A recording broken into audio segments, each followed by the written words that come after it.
It is now 5:30. I'd like to call the December 14th, 2021 meeting of the Richland 2 School Board meetings in order. May I have a motion to go into executive session? Madam Chair, Ms. Mackey. I move to convene an executive session for the purpose of discussing student appeals and breach of contracts. Is there a second? Oh, I'm sorry, Ms. Mackey, can you add on to that motion, please? Oh, I'm sorry. That's okay. If I could, I'll just restate the motion. Yes, sir. That's good. Rescind the previous motion. I move to convene an executive session for the purpose of discussing student appeals, breach of contracts, and a security update. Okay, is there a second? Seconded by Dr. Cheryl Caution Parker. Any discussion? Seeing none, we'll take a hand vote. All in favor? Okay. That was, raise again, yeah. 6 yes, 1, all opposed? Any abstentions? 1 abstention. We now move into executive session. Ms. McFadden's is abstention on hers, please. Thank you. Okay, we're now moving to executive session. Madam Chair, Ms. Mackey. I move that the record reflect that executive session was concluded at 6:33 p.m. Thank you. I'm sorry, Mac. I'm trying to log in. I'm sorry, y'all. Give me just a second. Okay. Probably moved in second. We'll take the vote to come out of executive session. Oh, I'm sorry. Second. I need a second, please. I'm seconded by Dr. Cheryl Caution Parker. We'll now take the vote. Is everyone in electronically? You said no? Okay. We'll do it by hand. All in favor? Okay, it's unanimous. Okay, we will now move on to our next item. Oh, it's up now. Okay, hang on a second. We'll have our inspirational moment, Ms. Mackey. Thank you, Madam Chair. The vision, this tonight we will be blessed with a musical rendition, and I'll give a brief introduction of our guests this evening. The vision of Richland Northeast High School is that we will be the premier high school of excellence in academics, the arts, and athletics by preparing all students to be enrolled, enlisted, or employed. Tonight, the saxophone choir, composed of a few students from Richland Northeast High School, will showcase their premier gifts and talents with the pursuit of their passions, assists us each day with moving a few steps closer toward our vision. These students, ranging from 10th through the 12th grade collectively, make up superior talent and amazing experiences that include the Richland 2 Honor Band, SCBDA Region Band, All-State, first and second place in the Omega Psi Phi Talent Hunt, and University Honor Bands across the state. As Dr. Davis has mentioned many times before, premier means being the absolute best version of you while connecting with the relentless pursuit of excellence. It is our hope that this musical moment will not only bring you inspiration, but will also warm your hearts. Without further delay, I introduce you Mr. Garrick Rivers and the saxophone choir of Richland Northeast High School.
Don't leave, don't leave, don't leave. I want to just say to you all, thank you so much for that this evening. One of my big pushes that I wanted to do this year was to have, as a chair, was to have students come in and perform. Because I think the talent that we have in this district needs to be seen, and you're part of that talent. Thank you for, Mr. Rivers, thank you for that. Students, thank you for that. Thank you to your parents for coming. Thank you, Ms. Mackey, for setting that up for us. I appreciate you all, and just know that I wish you a happy holiday and a very Merry Christmas, and maybe you'll come back and play for us some other time. Y'all, please give them another round of applause.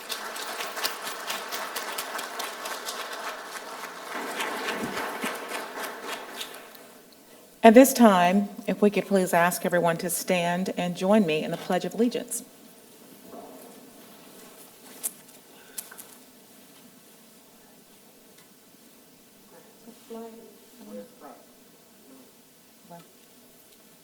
We'll make do. I pledge allegiance to the flag of the United States of America and to the republic for which it stands, one nation, under God, indivisible, with liberty and justice for all. Thank you all for improvising. Madam Chair, Yes. may I have a moment of personal privilege, please? Yes, you may. I just want to take this opportunity, a moment of personal privilege, to first apologize to our community for not having the flag and the colors properly displayed at this board meeting. I don't know what happened, but we'll find out and ensure that that mistake's not made again. So please accept my humble apology that the flags were not properly displayed at this board meeting. For those of you who are in attendance as well as those of you who are viewing, I apologize. Thank you, Dr. Davis. Okay, at this time, we will move on to 5.1 approval of the agenda. May I have a motion to approve the agenda? Madam Chair, Ms. Mackey. I move to approve the agenda of the December 14th, 2021 regular board meeting. Is there a second? Seconded by Dr. Cheryl Caution Parker. Any discussion? Madam Chair, Ms. Agostini? my question, this is a question. Last week on Thursday, the board received from a group of parents a resolution which is titled and was put on our desk, Recognizing Parents' Rights, Stakeholder Authority, and Political Participation. My question would be, why was this not included in tonight's agenda? Ms. Agostini, that's not appropriate for this part of the meeting, but we can address that at a later time. Things for the agenda were already made. Point of order? Things for the agenda were already made in advance, so we'll address that later. Right now, point of order. Let's move to the, any other discussion on that?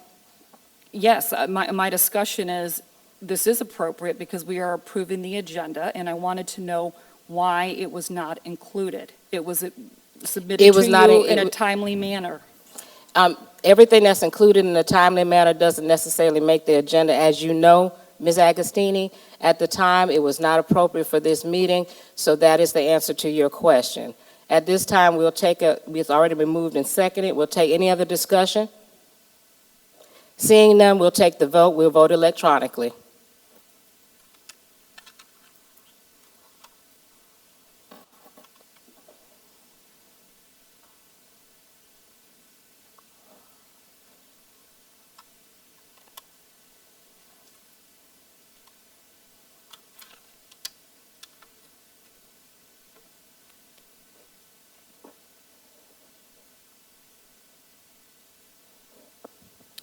Okay, motion passes 5 yes, 1 no, 1 abstain. Okay, moving on to the consent agenda. May I have a motion to approve the consent agenda? Madam Chair, Ms. Mackey? I move to approve the consent agenda for the December 14th, 2021 regular board meeting. Thank you. Is there a second? I couldn't hear that. Was that you, Dr. Scott? Seconded by Dr. Scott. Any discussion? Seeing none, we'll take the vote electronically.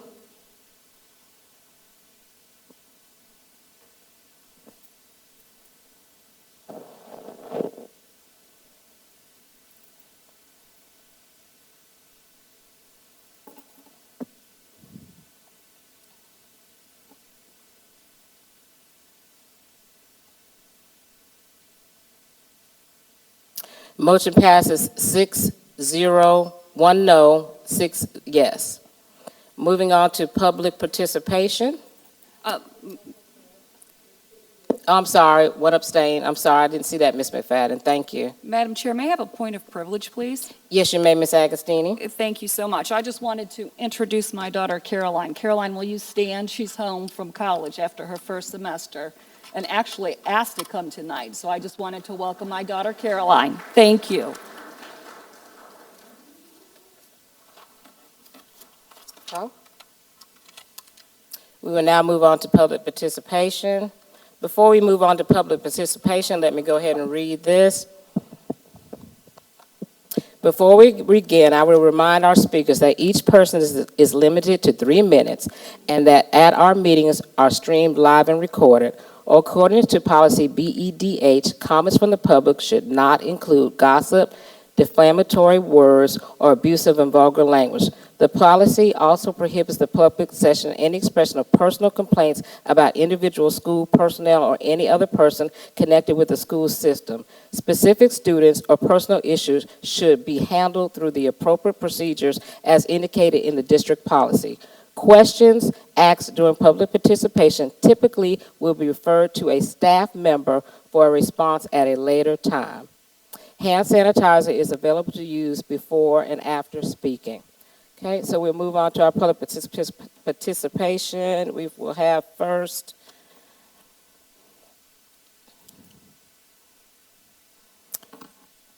Tina Truesdale.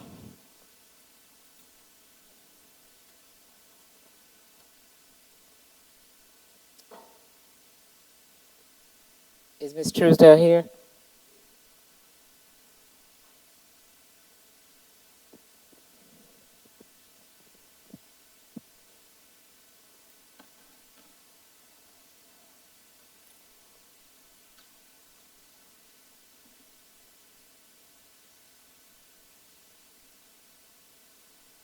Good evening, happy holiday. Let me begin by stating, I thought the agenda was going to be regarding school safety. I would like to speak about an incident that occurred on December the 2nd, 2021 at a school within Richland 2. On December the 2nd, 2021, I received 2 text messages from 2 students, one from my daughter and one from another student. And the text message came through my phone between the hours of 2:30 to 2:35. The first text message came from my daughter stating that there was an incident where she was injured, where she fell down some flight of stairs and she was hurt. The second text message came from another student who was close to her, who had a friendship that was established with her, that advised me about the incident that occurred on December the 2nd, 2021. I arrived at the school at that point to my daughter's after-school program. I was greeted by the after-school personnel who made no reference to the incident, who greeted me in such a cold response. She made no acknowledgement or no apologetic for the incident that occurred on December the 2nd, 2021. I wanted to discuss with the after-school personnel to get more information, what happened, and how did my daughter's injury occur. But instead, I was advised to discuss about after-school program issues, talk about planning for my daughter's academic. But however, that wasn't a conversation that I wanted to have at the time. I wanted answer because my daughter was hurt, and I received text messages from students and not an adult. When a parent sends their child to school, we entrust from the hours of 7 a.m. to 3 p.m. that our children will be treated as such. Our children will be handled with care. Our children will be taken care of with no injuries, no assaults, or no mishaps. But on the date of December the 2nd, 2021, my daughter had a different story.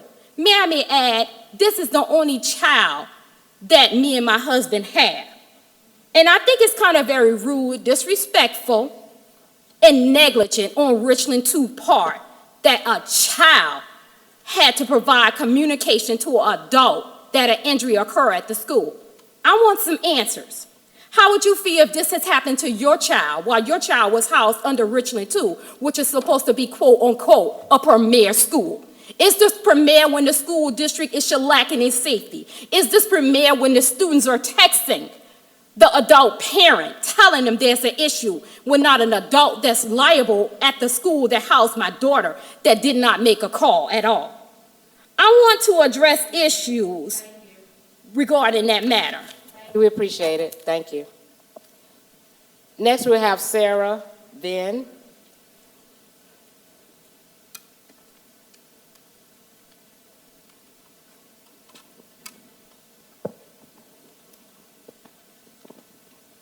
Madam Chair, over here. I can't get my thing to work. I can't get it to work. No.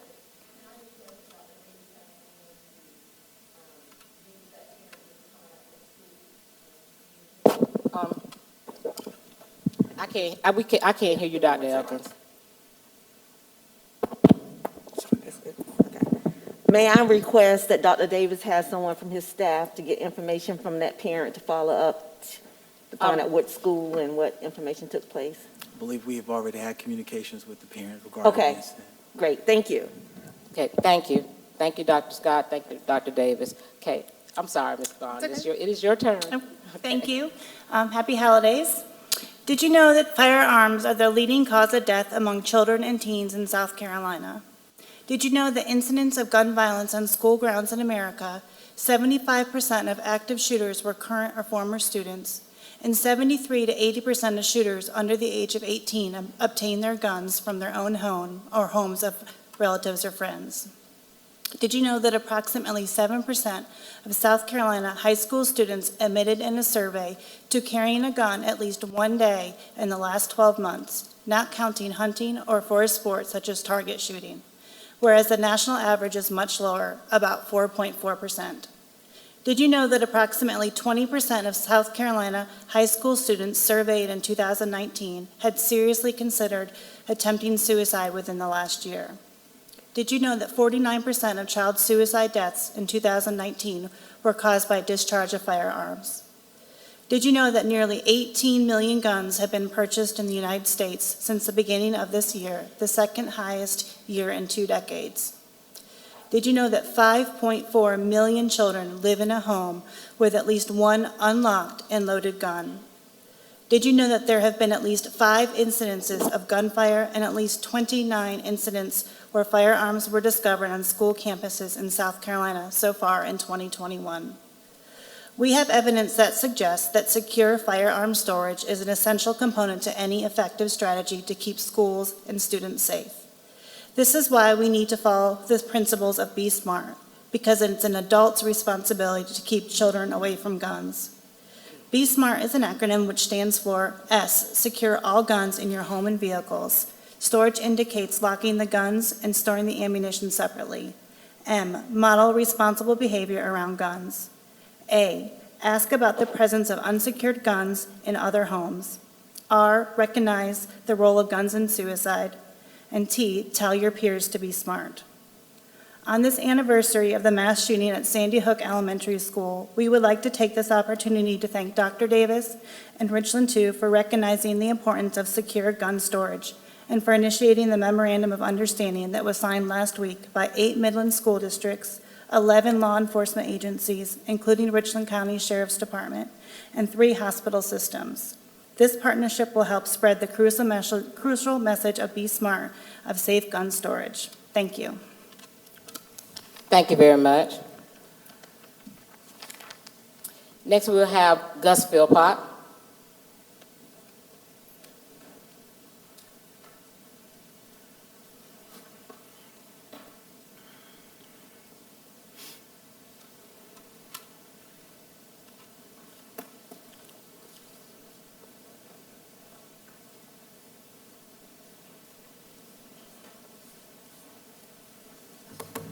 Good evening. My name is Gus Philpott, members of the board and superintendent. I'd like to thank Mrs. Agostini for her attempt to get an answer to a question earlier. Thank you. Last Thursday, a large meeting was held here at R2i2 to announce the Be Smart memo of understanding. 3 representatives of the school board attended: Ms. Holmes, Ms. Mackey, Ms. Caution Parker. 4 did not. Did they know about the meeting in time to attend? The meeting was announced only 2 days before it was held. Why were the school board and the public kept in the dark as this MOU was being planned and developed? Were all the school board members kept in the dark? How long before the Tuesday announcement did the board chair know about it? Why didn't she inform all board members? Why didn't the superintendent inform all board members long before last Tuesday's announcement? Why didn't the superintendent ask the board to approve developing this MOU before he put it together? The partnership with Be Smart was formed with a left-wing political anti-gun organization that is associated with Moms Demand Action and Michael Bloomberg's Every Town for Gun Safety, which has a record of distorting gun violence facts. Why wasn't the National Rifle Association, a 150-year-old firearms rights and gun safety organization, included for a balanced viewpoint? The NRA created a gun safety program 30 years ago for pre-K to 4th grade called the Eddie Eagle program. Why weren't local firearms groups like South Carolina Carry and the Mid-Carolina Rifle Club involved? In February 2018, at the first school board meeting after the Parkland, Florida shooting, I asked the board to consider conducting a survey of parents, community members, teachers, and staff on the topic of arming teachers. At that same meeting, 2 parents who had not signed up to speak were allowed to comment that they did not want guns in schools. Note, I had not asked for guns in school, I asked for a survey. Then I suggested that the board apply for that the district apply for a school safety grant from the NRA, which might have provided $10,000 to $20,000 in grant money for the purpose of improving school safety. It's a no strings attached grant for schools to use in any way they wish. When there was no response on behalf of the board, I again followed up. The superintendent informed me that he was seeking funds elsewhere. I wondered, why pass up free money? I figured it probably had something to do with the name NRA being associated with it. Gun safety education must be conducted in a fair, impartial, even manner. No one wants gun violence. Be Smart does not, NRA members do not. The public should have the opportunity to provide input and be involved in this initiative. Please be completely transparent in this new direction of education. Thank you. Thank you. We'll now have David Oberly.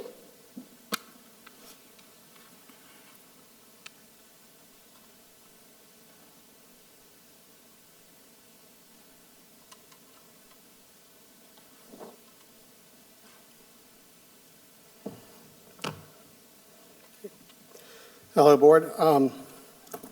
I've heard countless times that you're following CDC guidance. At one point, I requested a religious exemption for my children not to wear a face mask. I was given a chance to do so. Of course, I had been interrogated about how long I've been a Christian and different things like that. But one of the option I was given was a shield. So again, I repeat, you say you're following CDC guidance. I want the public to hear this. This is from the CDC website. The CDC does not recommend using face shields as a substitute for masks. This is directly from the CDC.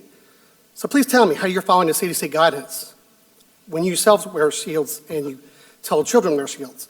You're not following the CDC guidance.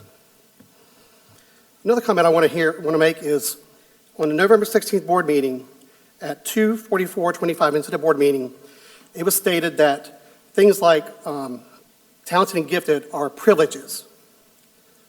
I'm offended. My daughter is in talented and gifted because she tested and earned her way into it. No one gave that to her.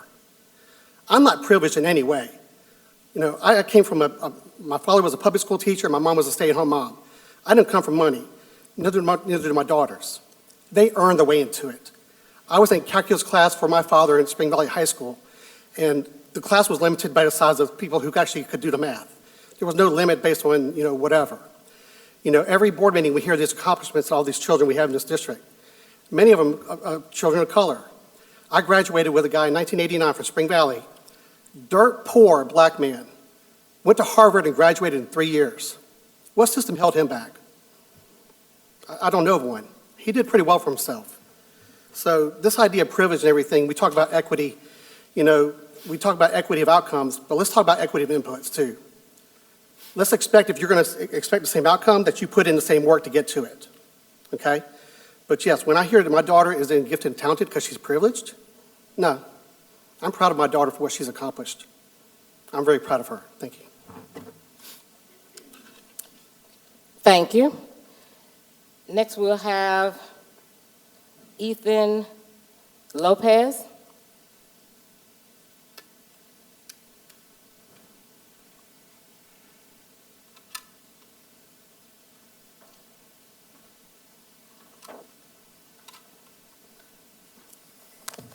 Good afternoon, School Board and Richland 2 stakeholders.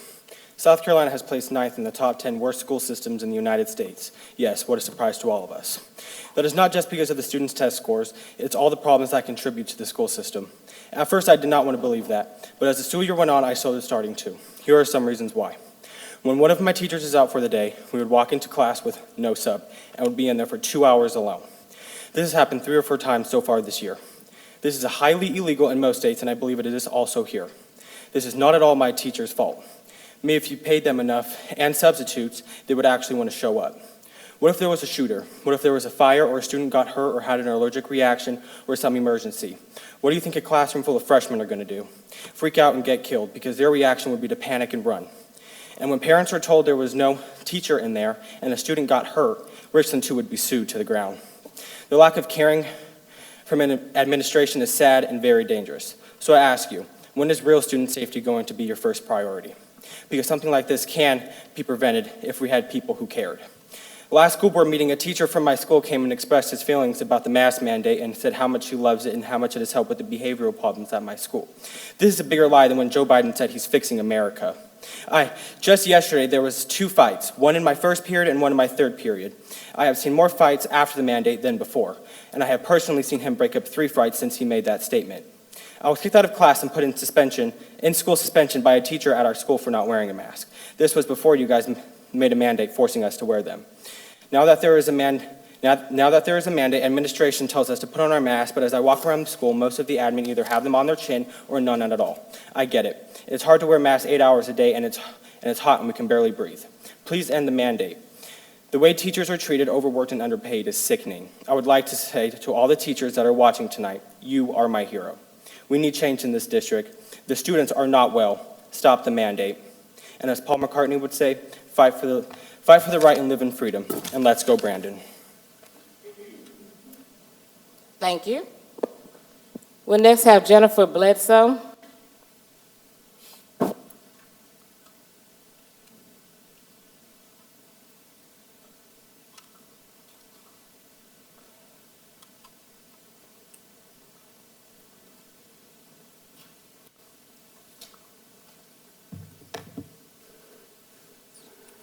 Good evening. I'd like to share the content of the parent resolution that Ms. Agostini alluded to earlier, and then I'll have another parent share the rest of it because I'll probably run out of time. Whereas on September 29, 2021, the National School Board Association asked President Joe Biden to label parents domestic terrorists for questioning local school board policies. Whereas on September 30th, 2021, President Joe Biden, Education Secretary Miguel Cardona said parents should not be the primary stakeholder in their children's education during his testimony before the Senate Committee on Health, Education, Labor, and Pensions. Whereas on November 8th, 2021, the South Carolina School Board Association withdrew its membership from the National School Board Association due to its actions. Whereas parents are the primary stakeholders in their children's lives to include education. Whereas as stakeholders, parents are responsible for what their children are taught. And whereas being responsible parents have the unalienable right to be a part of the political process with input regarding adopting policy in district school boards. We're asking that someone else will share the balance of this content, but we are just truly asking you guys to consider it for next month's agenda for open dialogue discussion so that we can move toward a more collaborative effort together. Thank you. Okay, thank you. Next, we'll have Kelly Stillman.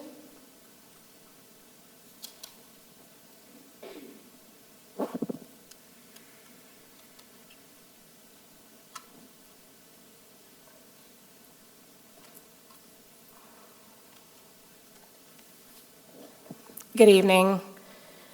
God wrote a letter to people, and it's called the Holy Bible.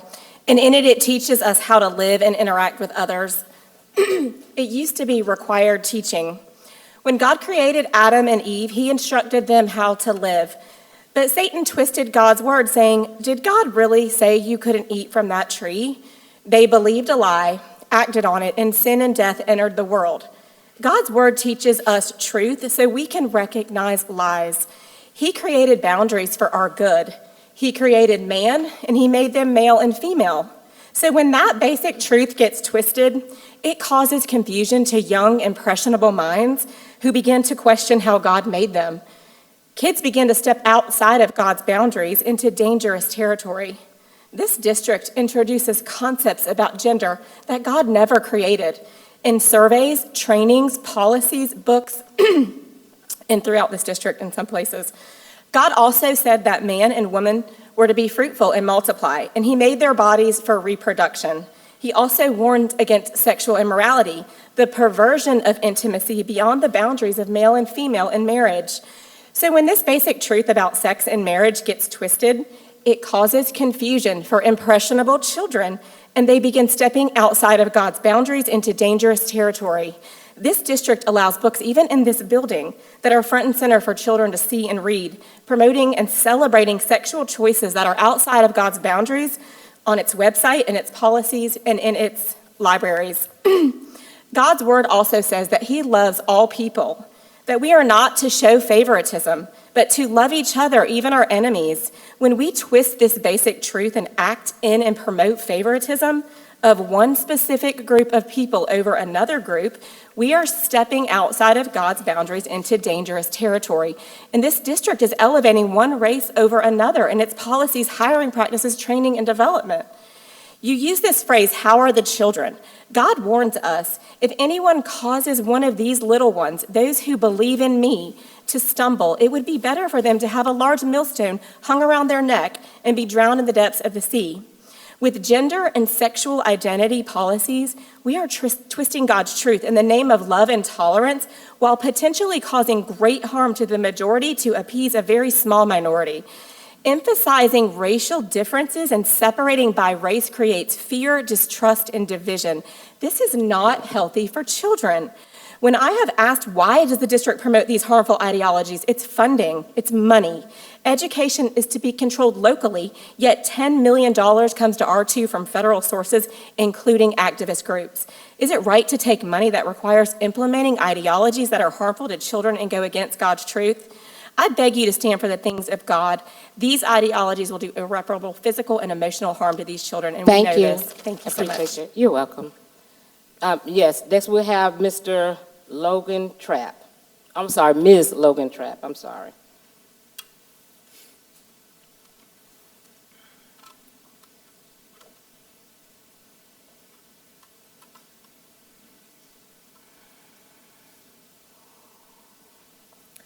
Good evening, and thank you for this opportunity. My name is Logan Trapp, and I'm a former student of Richland 2. I left Blythewood High School following my sophomore year and now attend Gray Collegiate Academy. When I came to Gray in August of 2020, I started out on a hybrid schedule where I attended my lectures virtually on Mondays and Tuesdays and had in-class lectures on Wednesdays and Thursdays. This alternative benefited my academic career tremendously from the virtual classes I had at Blythewood the last half of my second semester. I remember talking to many of my friends still attending Richland 2 classes at the time, stating they didn't start any in-person classes until almost November of 2020. I believe this was a complete failure on Richland 2's part. To send students back to school during some of the most academically challenged years of their life virtually is a complete mistake.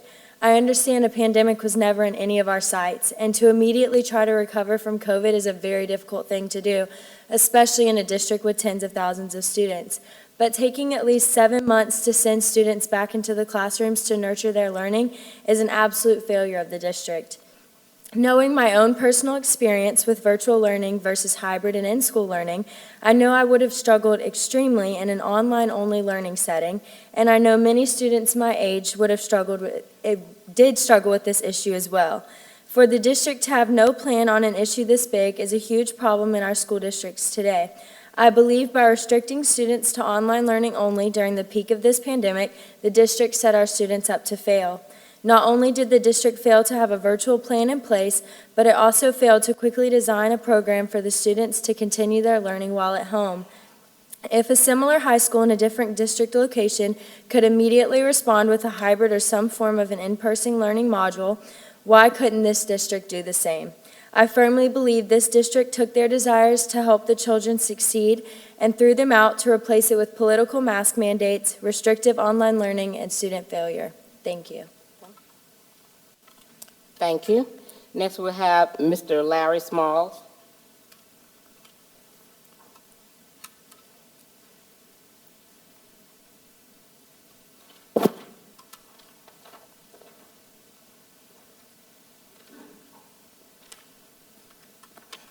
Good evening. I just wanted to share real quickly that Mrs. Libby Ruth had given you the resolution that I wanted to discuss with you this evening. Before I get started, I want to say that a partnership is an arrangement where both parties agree to cooperate to advance their mutual interests. In establishing a partnership, both parties must have things in common, be equally yoked, and be willing to share in the success and failure of the organization. Richland County School District 2 Board brazenly states that they have a partnership with a parent. Let's put that to the test. Does the district mutually share in my child's interest? No, because I'm standing right before you. 2, you don't know my child. I don't know most of your children. Second, is District 2 willing to not only share in the success of my children, but also their failures? No. Are you going to accept responsibility for my child if they fail a course? Will you pay for their school fees or take care of them if they have incurable disease? Third, since partners share liabilities, then why am I paying your salaries? Where is my compensation for services being rendered? Hence, we have sent to each of you a declaration of our parental resolution recognizing parents' rights, stakeholder authority, and political participation. This was sent to the King and Queen and the court, but only one real board member agreed with our declaration and resolution. Whereas Richland 2 School District Policy, KB states, the board believes it can impact student achievement by improving the quality and quantity of parent and family engagement in the education of students. Be it resolved that the Board of Trustees of Richland 2 School District affirms that parents are the primary stakeholders and the primary political participants in their children's lives by amending policy KB or creating a new policy to state. 1, parents are the primary stakeholders in their children's lives to include education. As primary stakeholders, parents have the right to direct their child's education. As a primary stakeholders, parents have the unalienable right to be a part of the political process with input regarding adopting policy in Richland 2 School District. And 4, as primary stakeholders, parents make the health care decisions for his child unless otherwise prohibited by court order or state law. I, Larry Smalls, J, that is, wholeheartedly agree with the resolution presented to this board that states parents are the primary stakeholders in their children's lives and future. I want to end by saying thank you for your consideration and support for this resolution and adopting policy that confirms parents are and always will be the primary stakeholders in their children's lives and futures. Thank you. Our last participant tonight will be Terrence Cummings.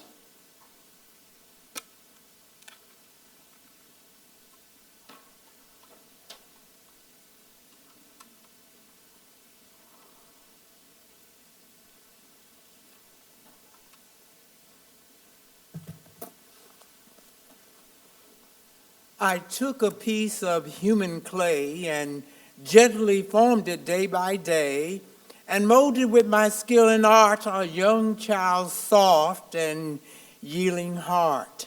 I came again when days were gone. It was a man I gazed upon. The form I gave him still he bore, but I could change him nevermore. To the Honorable Chair Lady, honorable members, Dr. Davis, District of the Year, Ladies and gentlemen, thank you for the opportunity to express gratitude for the awesome work you do. You epitomize the meaning and purpose of life, to find your gift and to give it away.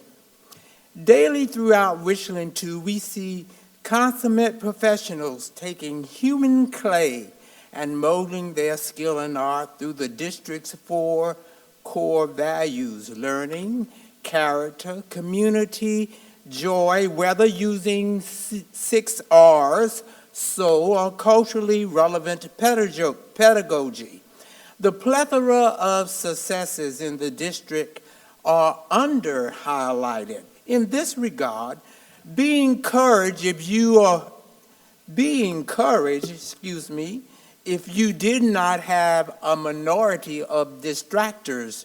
You would need to invent them, considering the district's excellence.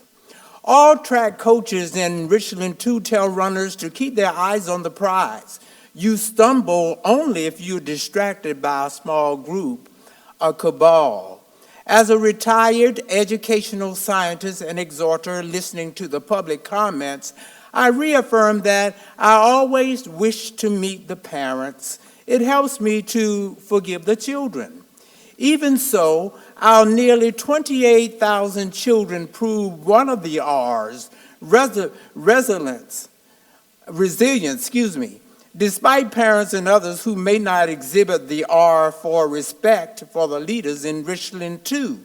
Speaking of R's, we've also seen too much emphasis on Robert's rules when Henry Martin Robert, born in Robertsville, South Carolina, was an engineer and an Army soldier. His lifespan of 86 years did not include education of students, though his father was the first president of Morehouse College. Thank you again to the majority of this board and Dr. Davis and the District of the Year, the majority of the citizens in Richland County who elected you and who daily embrace the core values.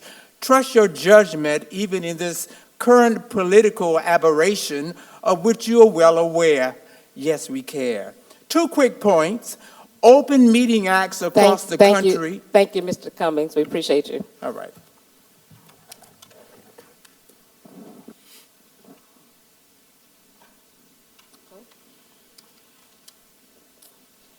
Okay, we are now moving on to 8.1, student appeals. Mr. Manning. Madam Chair, I'd like to make the motion, and Jill, I'll work with you, sorry. Student number 1, Blythewood Academy. Student number 2, deny the appeal. Student number 3, Blythewood Academy.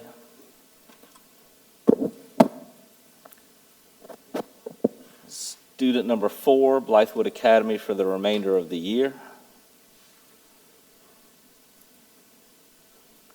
Student number 6, deny.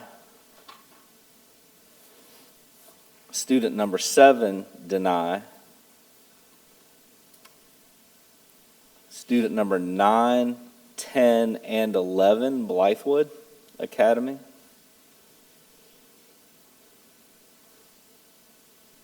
And student number 12, deny.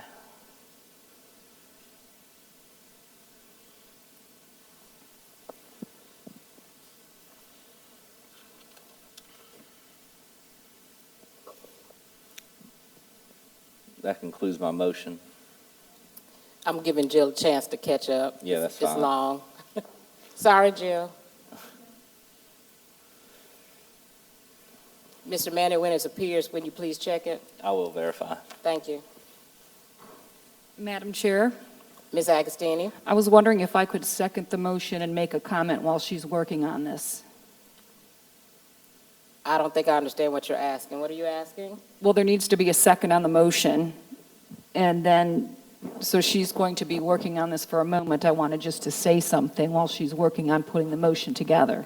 Oh, you're asking for a point of privilege? Is that what you're asking for? Well, actually, discussion, seconding the motion and then asking for discussion. We but- haven't got to that yet, Ms. Agostini. We'll get to that in just a second.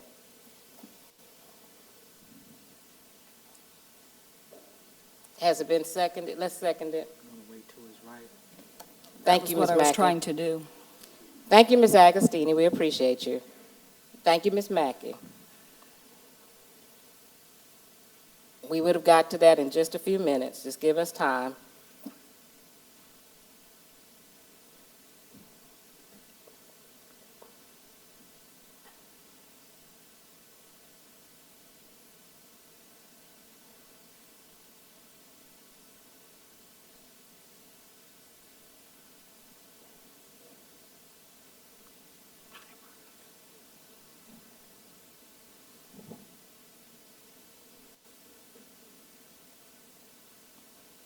Mr. Manning, will you check that, please? I'm going to verify now.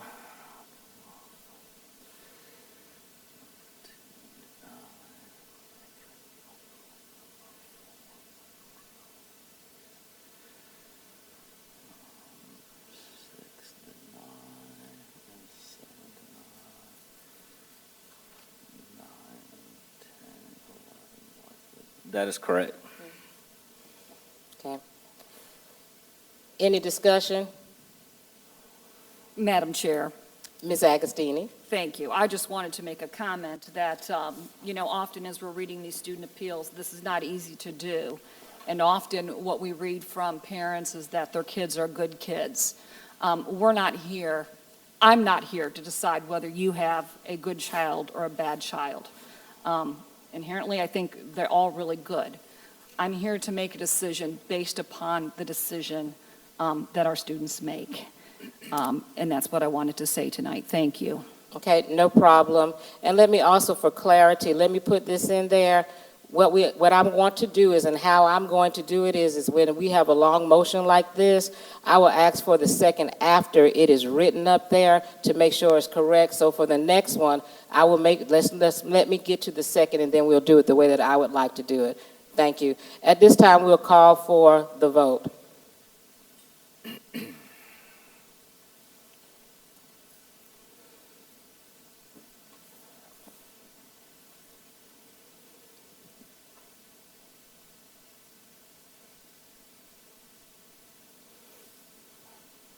Motion passes 6 yes, 1 abstain. Mr. Manning? Madam Chair, student number 5, I make the motion to deny the appeal. Do I have a second? Second by Dr. Cheryl Caution Parker. Any discussion? Seeing none, we'll vote electronically. Let me let Jill catch up. Jill, you have a hard job tonight. I'm so sorry.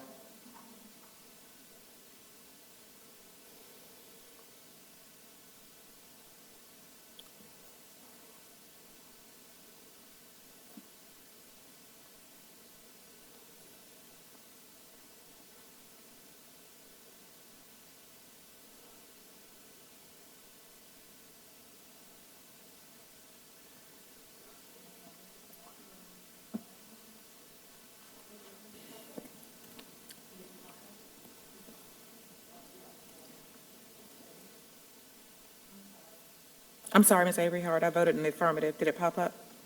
Okay, my apologies.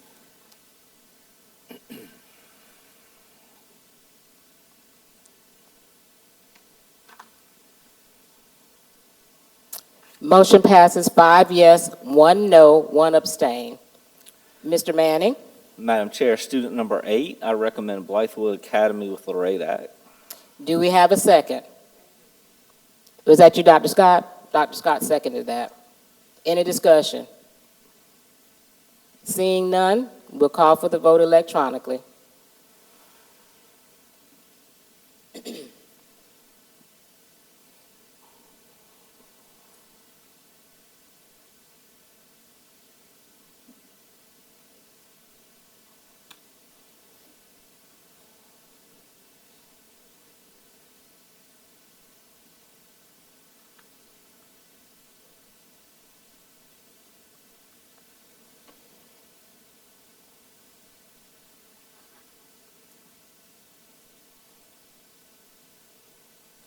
Motion passes 5 yes, 1 no, 1 abstain. Mr. Manning? Madam Chair, student number 13, I recommend denying the appeal. Do we have a second? Second by Dr. Cheryl Caution Parker. Any discussion? Seeing none, we'll call for the vote electronically, please.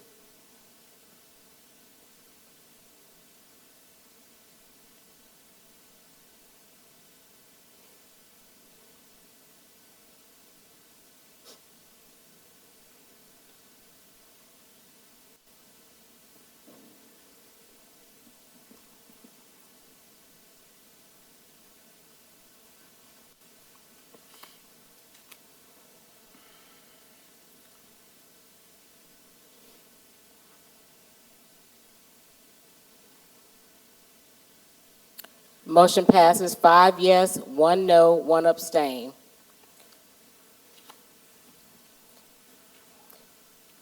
Moving on to 8.2, breach of contract. Mr. Manning. Madam Chair, I make a recommendation that we uphold administration's recommendation for the breach of contract for staff members number 1 and 2. Is there a second? Seconded by Dr. Cheryl Caution Parker. Any discussion? Seeing none, we'll call for the vote electronically.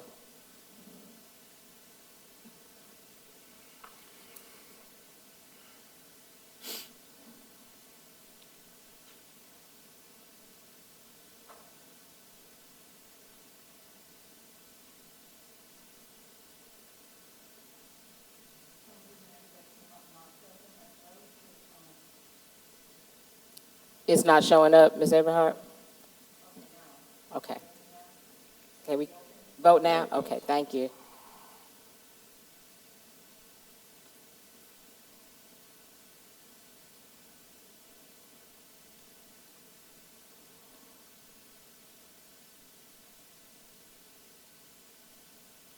Motion passes 6 yes, 0 no's, 1 abstain.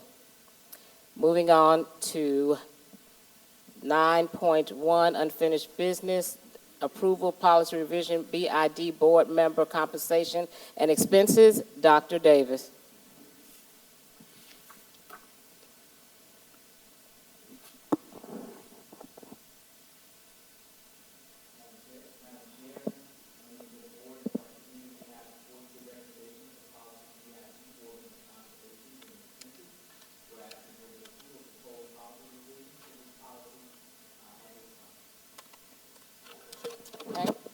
Do I have a motion? Madam Chair, Ms. Mackey. I move to approve the policy revision to BID, board member compensation and expenses. Do I have a second? Second by Dr. Cheryl Caution Parker. Any discussion? Madam Chair, Dr. Scott. let me see if yes. Just want to ask a question about each board member would be designated an equal and specific amount for travel. I know when I first was elected to the school board, we just had a general pot that all of the funds were in, and board members at their discretion can choose to attend workshops or conferences. I'm just wondering why we have decided to designate an equal amount. And I'm asking that question because we all get at different levels on the school board. If those of you are familiar, we have levels 1 through 6. And many of us, I think, have achieved trying to reach that, and some of us don't take quite the initiative as others to get to that as quickly as some of us have. With that being said, some of us are lifelong learners, and I'll just speak for myself, and I really enjoy going to these conferences and workshops and trying to learn as much as I can so I can grow as an individual, personal, and professionally, and also that I can share with fellow educators. Some, due to work schedules or families or whatever it may be, may not be able to attend. So I would like for us, and even if we don't do this this year, but consider going back to the pot. Therefore, if someone exceeds the amount that they have been given, they have an opportunity to continue learning, where someone may have a designated amount, let's just say, for an example, $8,000, and they only choose to use $2,000 due to whatever reason, their schedule, like I mentioned earlier, or family obligations. but someone else may have a more flexible schedule where they can attend, and they may go up to 8,000 or 9,000. So I want us to be a little mindful and not stifle those who are willing and wanting to learn more, the opportunity to do that. I know in this, in the middle of this, it talks about that if we exceed our amount, we can ask a colleague. Well, that's great, but what if that colleague says no and they're not even going to use the fund, but they just don't want to share it with you?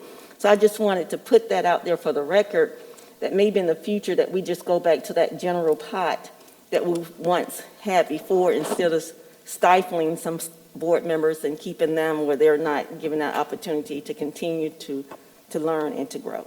Thank you. You're welcome. Any other comments? Madam Chair? Yes. Go ahead. I believe I heard Ms. Agostini first. Ms. Agostini? No, and I'll defer to Ms. McFadden.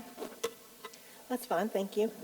So I was curious, we have not traveled as much as as what is allotted, I suppose, and I hear that there's a certain amount that we're allocated. For the amount of money that we have not used, what happens to that money? I know it goes to the general fund, but how is that line itemed or divvied out, or where does it go if we're not using that money? Where does it go in the general fund budget? And then from the general fund budget, where does that money actually go? Because that's a lot of money out there that's unaccounted for due to us not being able to travel. Since it doesn't rotate over into the next year, it is actually just put into a pot and left. You don't get to use that money. It's a lot of money, and I was just wondering what happens to it. Could we allocate it for something else, or is it specific for something? Anybody can answer. Would you like to address that? Oh, yes, I believe it's Matthew. Dr. Davis. So each board member, first of all,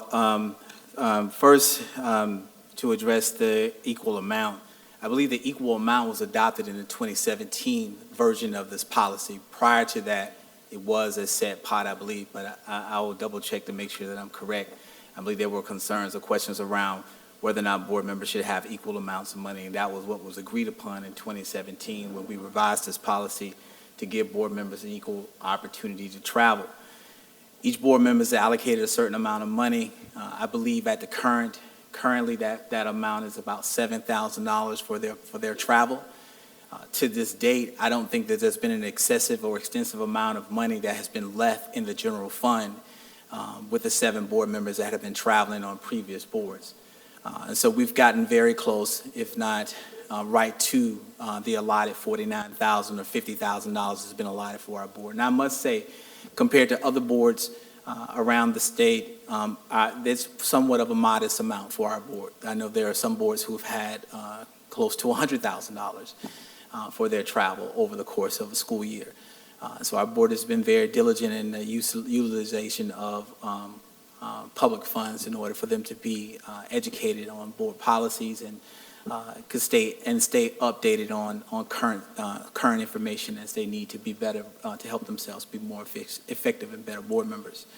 Any money that is left over from the general fund, as with any of our line items, is absorbed back into the general fund for that year. And typically what you can see when money is absorbed back in the general fund, it becomes a part, if not reallocated, a part of the surplus that we have at the end of the year, that we would decide to allocate certain percentages of our surplus to our fund balance and to other line items, such as our capital improvements and things like that, so that we can reduce our 8% capacity as well.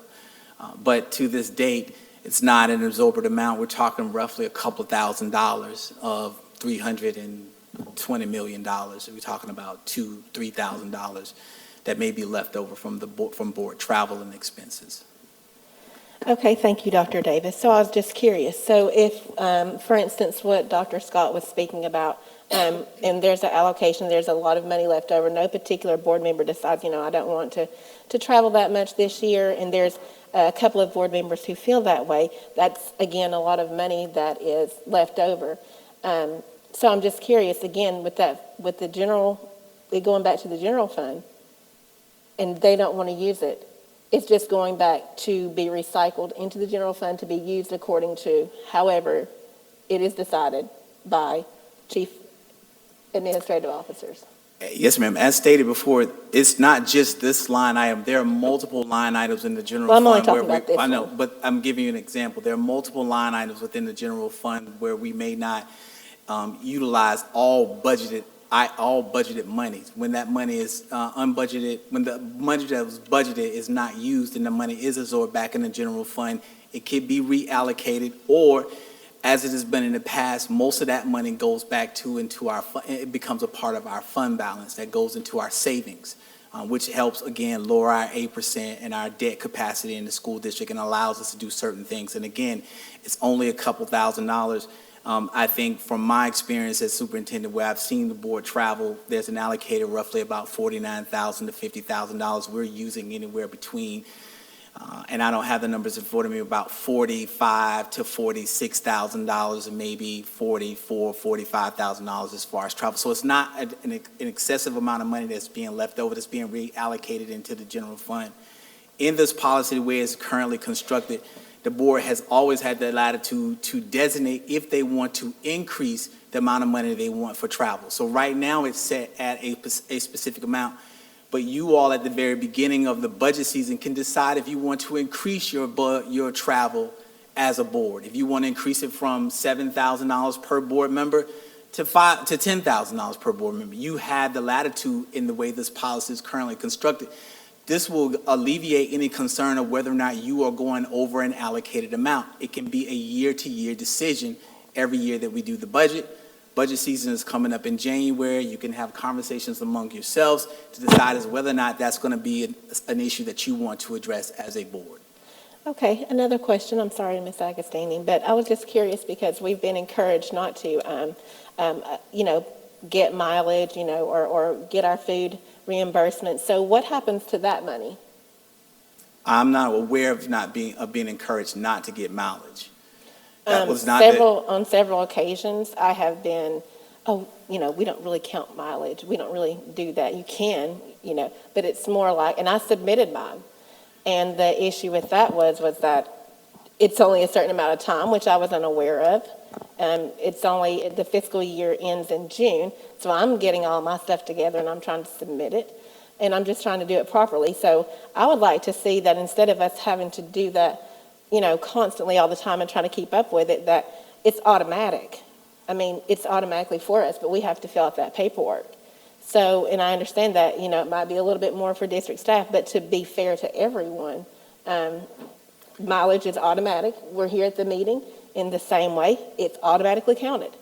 And so since you guys have decided to make our checks come at once a month because it was too much to do it twice a month for 7 extra people, then I would like to make the suggestion that along with that mileage is automatically included. And then anything and any events that we go to or conferences that y'all know that we're going to because y'all give us the paperwork, this is automatically done.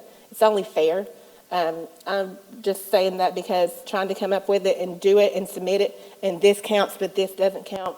You can do this, but you can't do that. But the guidelines aren't clearly stated. I've yet to have a paper that says this is exactly what we can do. And so I would just like to put it out there that we at least try to do something like that. And again, I know I can't have a full, I can't make any decisions on my own. It's going to take the full board. So maybe if we can come back to this again, I don't think we should be voting on it today. It says no action required, but maybe we can have that discussion and kind of come up with it that way. Just as a point of clarification, Madam Chair. Yes, Dr. Davis. That's a different policy that you're speaking of. Policy Okay. DKC is the expense authorization reimbursement policy. This is board compensation. And so the policy DKC, expense authorization reimbursement, the board, it follows the same reimbursement that all employees follow. So when you travel, you have the ability to submit your travel, whether you want to submit your travel each time you travel or you want to submit your travel once a month. It's not good fiscal practice to go back into previous fiscal years to allocate, as you stated earlier, about leftover general fund money. So it's not sound fiscal practice to allow you to claim travel a year ago or 2 years ago when we're in a current fiscal. So you have this fiscal year to make any travel reimbursements requests. Some employees wait once a month and submit all their travel reimbursement once a month because it makes it easier for them. Some employees wait once a year. Some employees do it every quarter. It just depends on the individual and how they seem fit. But the form is on the district website. The form is, and the form is also available, and we can make sure that any board member that needs the form for travel reimbursement. As to this date, I was unaware that there was a concern of not having access to the travel reimbursement request form when it comes to your travel or your per diem for your lunches. And all that is spelled out in as far as state, as far as when as far as the amount. But we cannot deny anyone who has legitimately traveled for board purposes, or we have not denied anyone who legitimately traveled for board purposes, a travel reimbursement that's been submitted. Okay. And just Thank you. for clarification, it Ms. isn't about. McFadden, It isn't let me do this Let me because finish real quick. according to It's not Robert's really rules, for, Ms. the reimbursement. McFadden, It's just for according to clarity Robert's rules of on order, what I can and you've can't asked do, several questions in a because row. I believe we I had didn't know, I didn't even Ms. realize that it McFadden, was a you're out of separate order, policy. please. Please So I respect. just wanted to get clarification on Ms. that because I McFadden, didn't please know. respect the And there's certain process. things that I was Ms. asking that I McFadden, just don't get the I will answers come for back to you. until I Please bring it to the this is public. ridiculous. And then Ms. whenever I bring it to McFadden, the please public, respect the then I'm process. able to get an answer for it. Okay, thank you, Ms. McFadden. Ms. Agostini, did you have something? I was trying to let you get a chance to speak. And I appreciate that, Madam Chair, but I do believe that my colleague was actually asking questions and not so much as making statements, so Ms. I am Agostini, happy Ms. to defer to Agostini, we are her following to Robert's finish her Rules of Order questions. at your request, so we are going to follow Robert's Rules of Order all the way around, not just when it's convenient. It is your Okay, turn. So again, please read Robert's rules because you can ask questions. It's when you go and speak that it's 10 minutes. But my Ms. question would Agostini, that's be, incorrect, but please ask your question. my question would be, what is the per diem? What is the quantity? Ms. Agostini, I don't know the exact per diem off the top of my head, but it is spelled out on the form that you have access to tell you what the per diem is for in-state travel and out-of-state travel for lunch, breakfast, Excuse me, and dinner. that's not my question. According to sorry. this policy, BID, the board members may receive a per diem allowance in the amount determined for these meetings. Are we not on BID?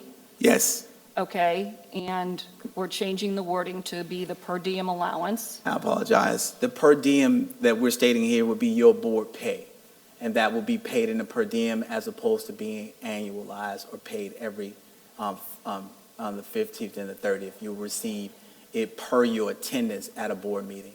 So if you're in attendance of a board meeting, you will receive compensation for being in attendance at this board meeting. And I'm clear on that. I'm asking, what is the dollar amount for attending each board meeting?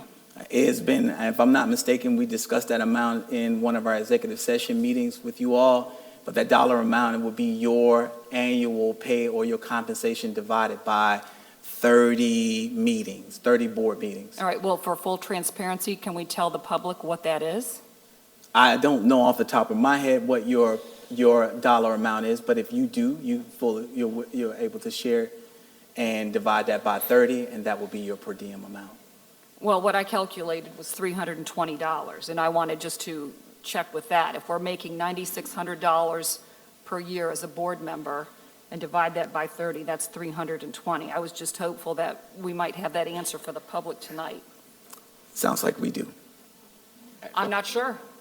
I'm not the one that's writing the paycheck. Madam Chair. Let me go to Ms. Mackey, then you, Mr. Manning. Okay, that's fine. Ms. Mackey. Thank you, Madam Chair. Just a comment. With regard to the BID board member compensation expenses, wasn't something I think we were doing to be touchy and feel good. It was something that we have discussed as a board in executive session ad nauseum. All of us who were present to ensure that we are compliant with state statute and to make sure that we are aligned that way. I am in favor of having each board member's travel and expenses itemized individually. I've been on the board almost 8 years now, and I can't think of a time when a board member wanted to partake of continuing education and wasn't able to do so. That simply has not been the case. But making sure that we track each board member's travel and expenses, I think is commensurate with the last sentence of the policy that says board members will be reimbursed according to the same expenditures standards as district employees under policy DKC. So with regard to our reimbursements, our receipts, everything that we do, we shouldn't be doing anything differently than we ask of employees. But we are, because they get paid twice a month, and we're only getting. Can I Ms. finish, Ms. Madden, you're Chair? out of order, May I finish, please. Madam Chair? We will Sorry, I follow can't. order. May I We finish, will Madam follow Chair? order. If you want to speak, you can speak after Mr. Manning. Thank you, Madam Chair. Mr. Manning, did you want to speak? Thank you, Madam Chair. You're welcome. Mr. Manning? Madam Chair, I wanted to make the comment. I believe it was stated, and if somebody would correct me, that the average number of meetings that we typically have is 25 and not 30. Am I correct in that number?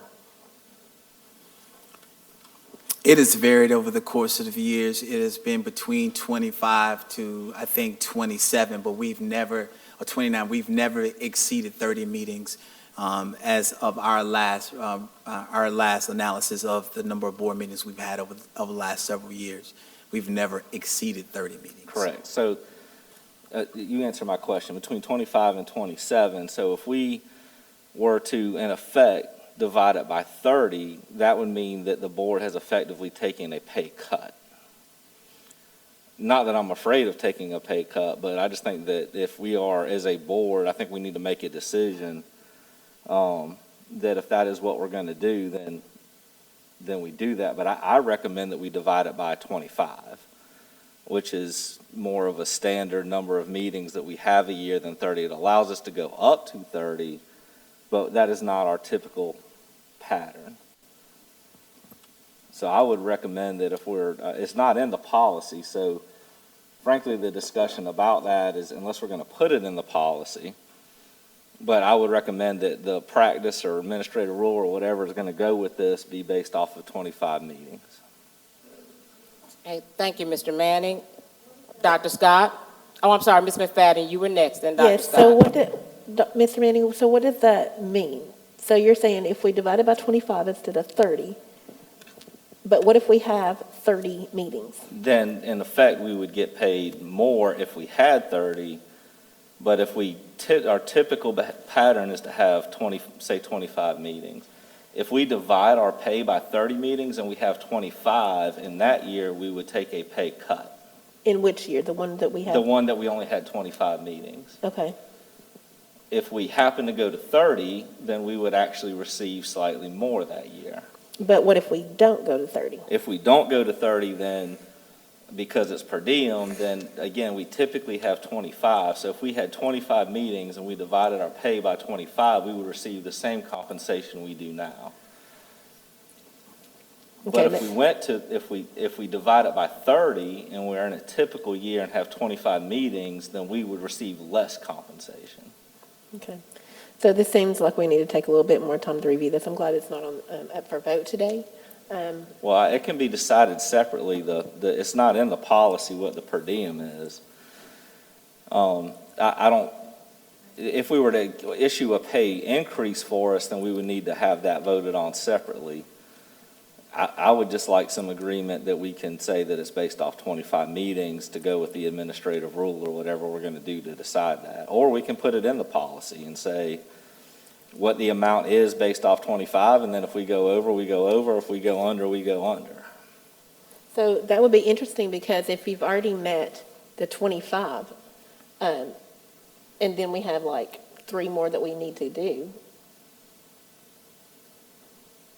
what's that? I mean.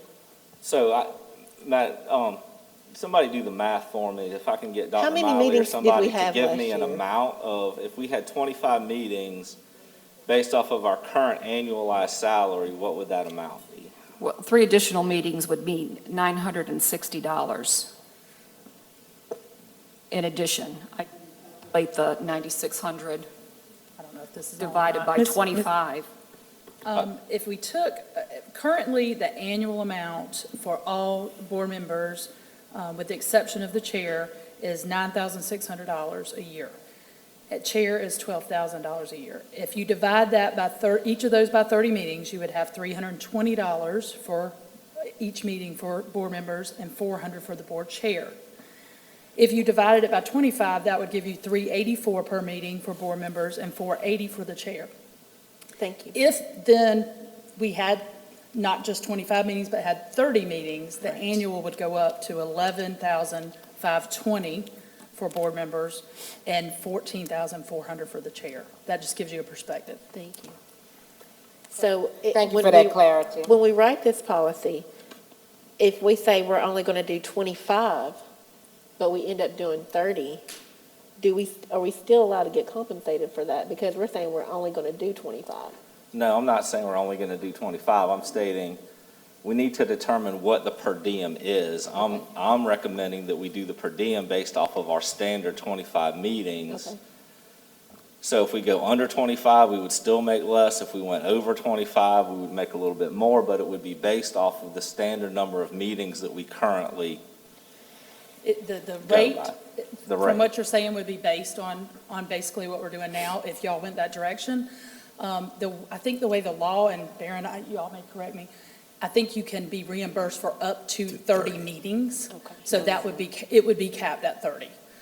If you ended up having 32, you just would not get compensation for that. 30 is the cap. So Madam up to Chair. that, we would reimburse you at this rate per meeting. So Shelley, I'm going to ask you to stay there to help me with this motion. I'm going to ask for a. Well, I have a question before the motion.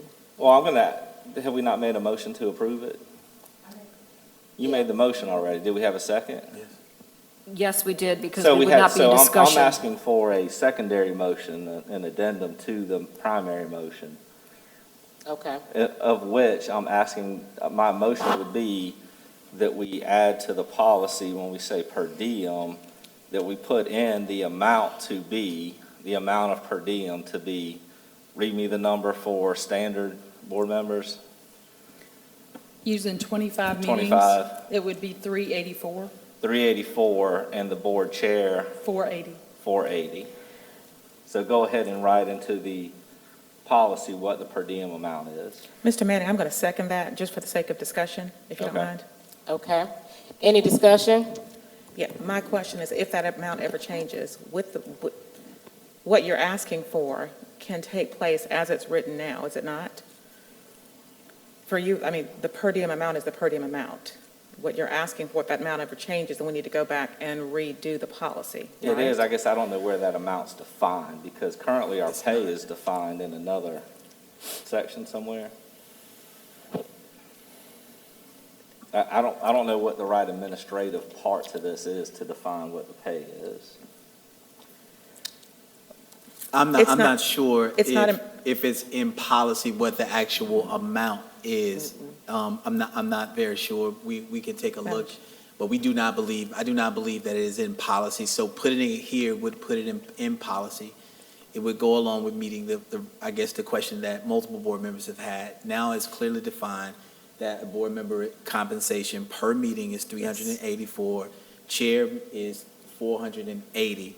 And that is based off of 25 meetings, in which we are pretty guaranteed to have 25 meetings. So we're definitely going to hit 25 meetings. I don't think unless there's some sort of major emergency and we're unable to meet, we will get 25 meetings in. But if we should go past 25, we can go up to 30 at that specified per diem of 384 and 480.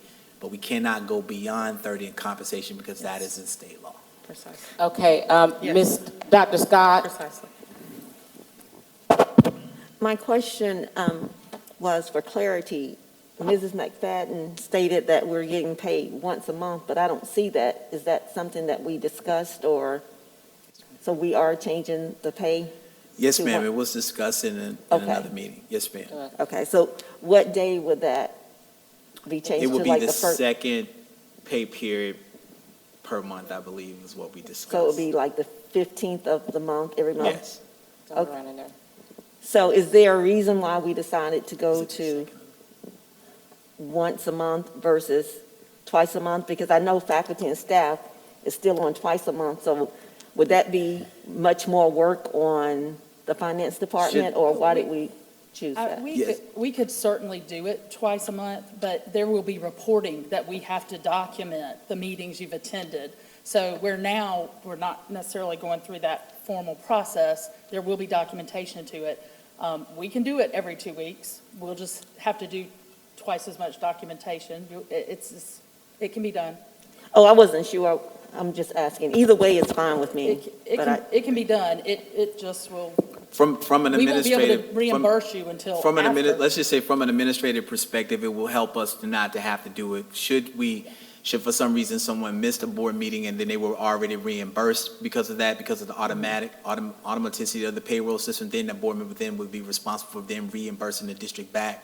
It'd just be easier and clean for us from an administrative perspective to do it once a month. Okay. Thank Madam you. Chair?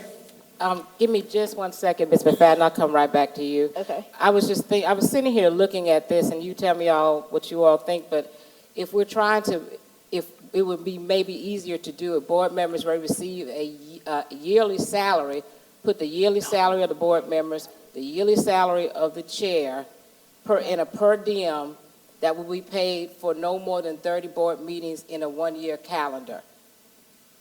To simplify, put the salary cap there, and then it doesn't really matter about the number of meetings. I don't think that would be a good idea because you're capping the salary. And I was going to ask that, We already capping the salary. I understand that. But what I'm saying is that, on this agenda that we have here of the number of board meetings that are on here, there's only 21 meetings, board meetings that are listed on here.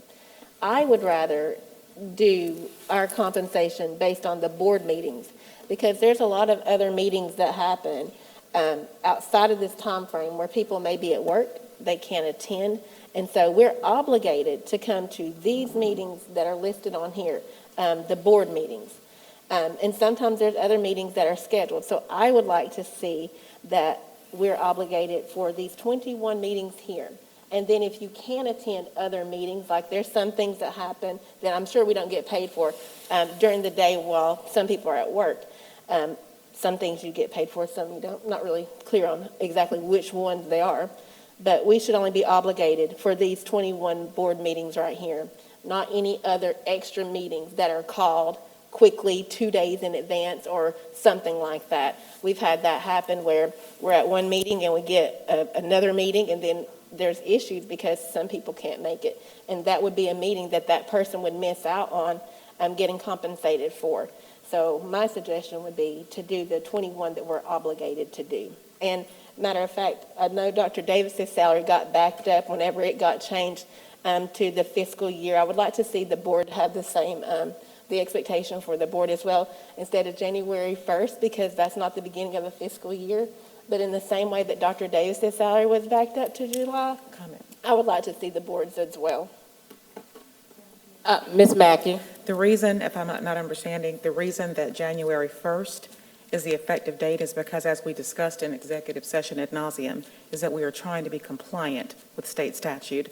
The reason that we wanted to start at January 1st is to become compliant with state statute as quickly as possible. And the per diem, the allowance, the verbiage, and all of that is taken directly from state statute, not from Richland 2, so that we can be compliant. I appreciate that, Ms. Mackey. Okay.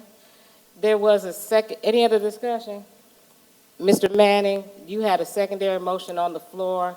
It was already seconded. You want to restate your motion? Yeah, Shelley, I need you again, don't leave me. I should write this down, but I don't have a pen. Okay. So my motion is that. You want them? What's that? You want a pen? I'm good. Hopefully this is the last time I have to state it. All right, so that when we say per diem allowance in the amount, and instead of determined by the board, it's going to say in the amount of $384. $384 for board members and $480. $480 for the board chair. Okay. All right. Yeah, Any wait other a minute, is discussion? that for the 25? That's for the 25. Because we already have a motion and a second, if that does not pass, then we could go back and change it to a allotment on 21 meetings. But currently, we have a motion and a second at that level for 25. That's 25. So we're ready to call for the vote. Well, wait a minute, let me make sure I'm clear and I understand. Okay, get clarity. Okay, so wasn't there a first motion? There was a primary motion. I'm asking to amend that motion with a secondary motion, which is based off of a 25 meeting pay schedule. Okay, so what I want to know is who sets the amount? Did you just set the amount, or? Well, nobody said it yet. If that passes and we pass all of it, then that would set the amount. But currently, the amount I've asked for is based off the 25 meetings, is what my motion is and what's been seconded. If it fails, then we can come back and That's have a interesting, different if motion. it fails. Okay, let's see what's going to happen. Okay, we call for the vote. Shelley, did you get all of that? Okay.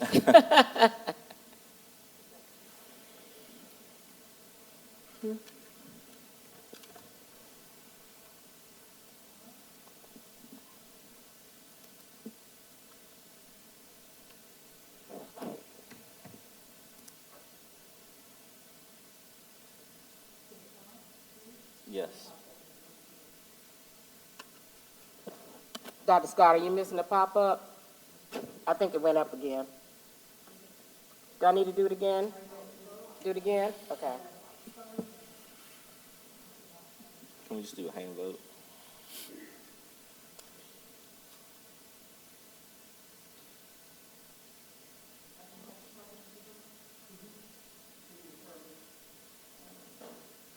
Did mine come up, Jill?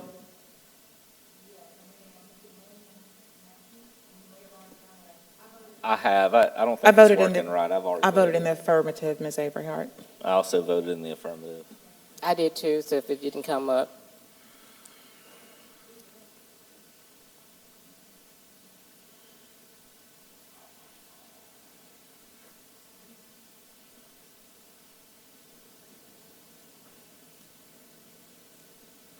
Shelley.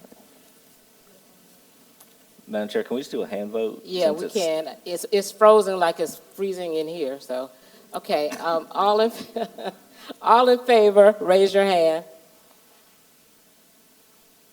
1, 2, 3, 4, 5. 5 in the affirmative, all opposed? 2 opposed, no abstentions, motion passes. Let me ask you a question. So if we do have. Ms. McFadden, hang on, we just passed it, you didn't ask, who are you asking the question to? There's a motion on the Anybody's floor. able to answer. I mean, it's a. No, There's we a motion on the we can't just, Okay, anybody Madam can Chair, do I answer. ask you? Yes. Okay, Madam Chair. Yeah, so Ms. if we have- McFadden. If we have 27 meetings, so do we get compensated for meeting 26 and 27 as well? Let me do this, McFadden, for you, since the answer is yes, but since do it we've till already 30. passed the motion, let me let you get, so we can move on, let me let you get with That's Dr. all I Davis and needed. Mr. Thank Manning you. after the meeting, and they can explain it to you, okay? 2:30, If that's right. all right? Gotcha. All right, let's move on. There's a primary motion still on the floor. Oh, I'm sorry, Gotcha. primary You're fine. motion. You're Okay, fine. we got to go back to the primary motion. You're fine. Okay. It has been already, that was already moved and seconded. Yes, ma'am. Correct. So now we will call for the vote on the primary motion. Yes, ma'am. Thank you. Thank you.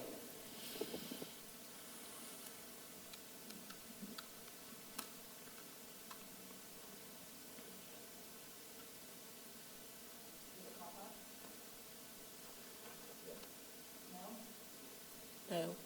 Yes.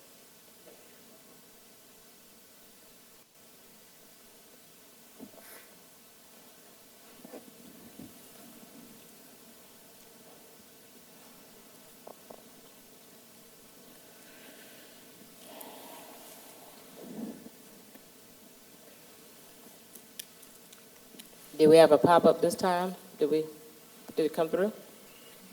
Okay. Motion passes 4 yes, 2 no, 1 abstain. Okay, we'll now move on to 10.1, holiday resolution. Mr. Manning. Or Dr. Davis, who's taking that? Mr. Manning, are you taking that? Okay, Mr. Manning. So, I asked this is a thought that I had, I presented it, the idea that I've heard that our students, our faculty, our parents, and our community has just been overwhelmed with schools since they've come back. And I've seen other school districts in other states that have given additional time off, which if we do that, we just have to make it back up. We can't take away days from the school year, so it's just shifting the problem. So my thought was, how do we give our students, our staff, and our community a break over the holidays where they can truly rest? And those of us that have kids in school, you know, they come, unfortunately, over the holidays, it seems like they get backed up with a lot of schoolwork. Some of it's necessary, but a lot of it could probably wait. Staff members are required to make a bunch of phone calls and do other things. So the thought with the resolution is the idea that we can actually give folks a true break over the Christmas holidays, or the holidays, to recharge their batteries. Madam Chair, you want me to read it? Yes. Okay, I'll read it and then we can go from there. So the resolution says, whereas Richland 2 School District schools will close for winter break starting December 20th, 2021, whereas Richland 2 employees and students will return to school and work on January 3rd, 2022, whereas all students, teachers, school, and district employees continue to demonstrate a premier dedication to the district's 4 core values of learning, character, community, and joy in the midst of a pandemic that has altered life in countless ways. Whereas the pathway to success requires time to focus on doing the work, it also requires that students and employees take time to focus on investing in their own personal mental and emotional well-being. Now therefore, be it resolved, the Richland School District 2 Board of Trustees by this resolution strongly encourages no non-essential assignments be given to students or employees over winter break that would take time away from enjoying time off from school and work, investing in personal well-being, and spending time with family and friends. If we were to adopt it, it would be adopted this 14th day of December 2021. Madam Chair. Okay. Ms. Mackey, If that's a motion, I second it. was that your motion, Mr. Manning? My motion is to accept. Okay, it was seconded. Any discussion? Dr. Scott? Yes, Madam Chair, I'm just wondering, I love this idea, and I think Mrs. Agostini, several years ago, tried to present something similar to this. But I guess my question would be, although I love this idea, how is it on the agenda without the board having a prior discussion? Because I think items cannot be on the agenda unless the board agrees to it. So I'm just wondering how Mr. Manning just came up with this, and I think it's a great idea, so don't get me wrong. But how is it placed on the agenda as a resolution, and we didn't have a discussion collectively about having something placed on the agenda? Dr. Davis, would you take that, please? There are multiple ways, yes, Madam Chair, there's multiple ways for items to make it on the agenda. One way is for the board chair and the superintendent to develop the agenda, which is authorized by board policy for the development of the agenda. We have also, in addition to that, we've asked that if any additional agenda items be submitted, that board members have an opportunity to submit those agenda items in writing. And at the end of every board meeting, we have a draft agenda that is approved. However, the policy does permit the board chair in conjunction with the superintendent to add any items to the agenda that the board chair and the superintendent at the time sees fit for the business of the board. It doesn't require board approval. Previously to adding these multiple layers of getting items to the agenda in this district, the way that the board agenda was set was solely set by the chair and the superintendent and brought to the board and shared with the board prior to that board meeting, typically in board docs, the Thursday prior to the board, I think the Thursday or Friday prior to the board meeting. And so this item was added to the agenda at the discretion of the board chair after having, I guess, a board member having bringing that to the board chair's attention and asked that the resolution be developed and then also added to the board agenda. It was added in time and in a timely manner and presented to the board on Thursday or Friday, I believe, whenever the board receives its board docs. So in board policy on agenda setting items, I would refer the board to, you can find out how, you can see how policies are added to the agenda. Right, I understand that the policy can be added, but it was always known that if you want to add something to the agenda, to the consent agenda that you do it prior, the prior meeting, that you suggest what you would like to add for the agenda, and then we vote on that for the next meeting. So this was not anything that we voted on, but I'm not gonna spend much time on it because I do support it. But I just want to make sure that, for the record, that we all get equality time, that when we want to add something to the agenda, that the board chair and the superintendent would take that in consideration and would add it to the agenda like they just did for Mr. Manning. Thank you. I would also just state for clarification and for those who are viewing and those who are in attendance, we have on this board agenda, board policy BEDB board agenda for discussion tonight. And in that policy, you will see, as we review the policy, I guess, tonight, you will see the way that the policy and agenda has been set. And the last time this policy was approved in February 26th of 2019.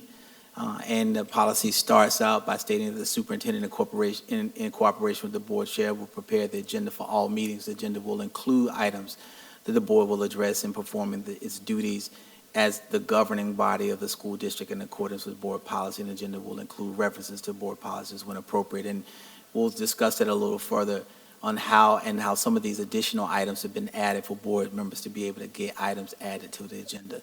So yes, ma'am. You're welcome. Okay, thank you. Any other discussion? Madam Chair. Mr. Manning?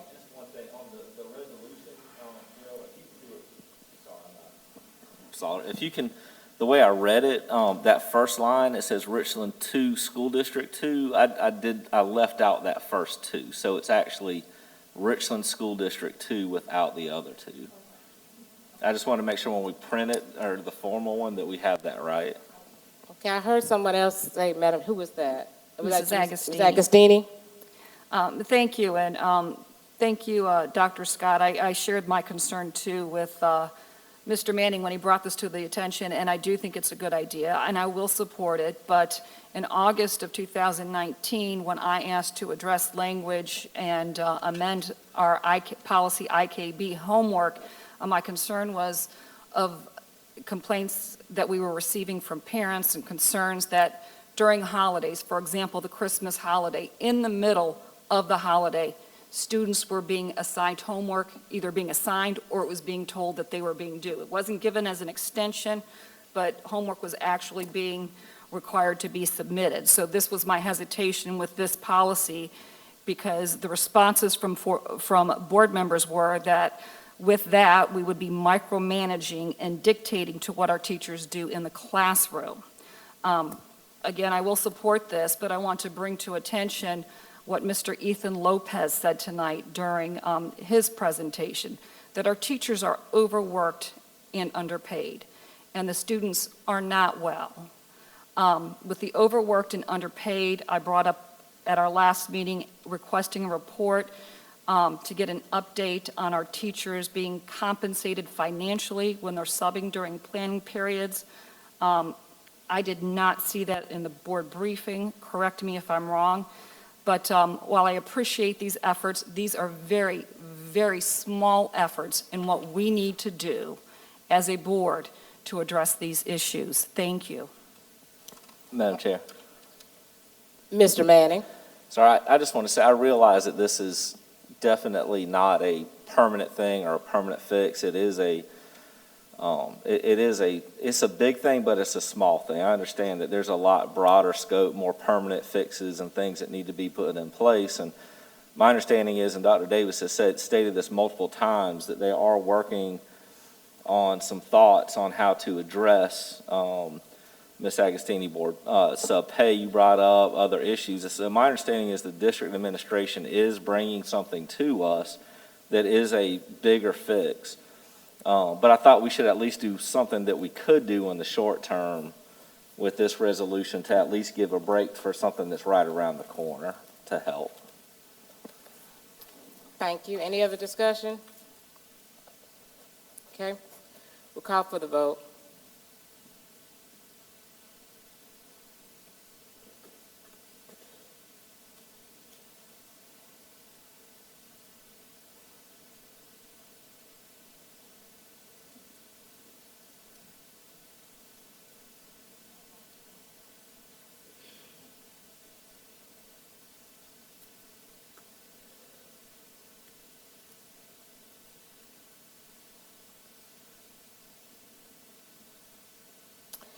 Motion passes 7 yes.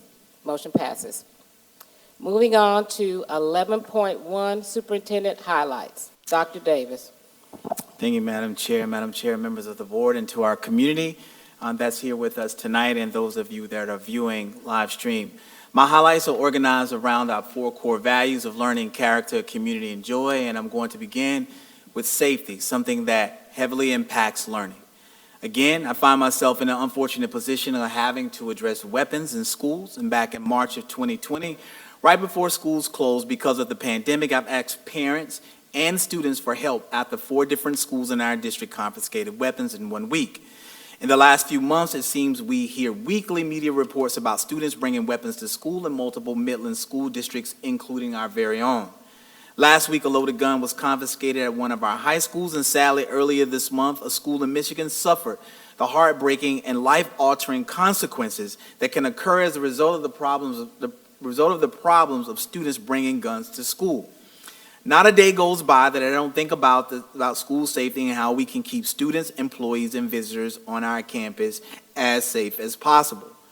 The Board of Trustees, district personnel, and I cannot do this alone. While we continue to seek out ways to be proactive when it comes to school safety, the most effective strategy is preventing students from getting access to weapons. Parents, please take a moment to talk with your students about the importance of school safety. Remind them to immediately report any suspicious activities and/or discussions, as well as anything that just doesn't seem right. Please help us by regularly checking pockets and book bags for prohibited items. In many cases, the incidents at schools could have been prevented if prohibited items had been properly secured. Last week, Richland 2 and several neighboring school districts signed a memorandum of understanding with the Be Smart program encouraging responsible gun ownership.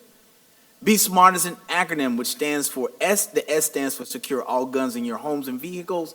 M, model responsible behavior around guns. A, ask about the presence of unsecured guns in others' homes with your children visit. R, recognize the role guns play in suicide. And T, tell your peers to be smart. The Be Smart program, developed by Everytown for Gun Safety Support Fund, helps parents and other adults normalize conversations about gun safety and take responsible actions that can prevent child gun deaths and injuries. The Calhoun County, Fairfield, Lexington 3, Lexington 4, Orangeburg, Richland 1, and Sumter School District signed the Memorandum of Understanding. The Richland County Sheriff's Department and other local law enforcement agencies, along with Prisma Health and MUSC Health Columbia, are also supporting this effort. The Richland 2 family, we must stand united in the message that weapons have no place whatsoever on our campuses, and we will not tolerate any actions that jeopardizes the safety of our schools. Now, I want to continue with more of learning, the cornerstone of all that we do in Richland 2. Students at Blythewood High School and Richland Northeast High School have earned academic honors for the College Board National Recognition Programs. The recognition helps underrepresented students stand out during the admission process and is based on the following criteria: a GPA of 3.5 or higher, excelled on the PSAT, or earned a score of 3 or higher on 2 or more AP exams, and are African American, Hispanic American or Latinx, Indigenous, and/or attend school in a rural area or small town.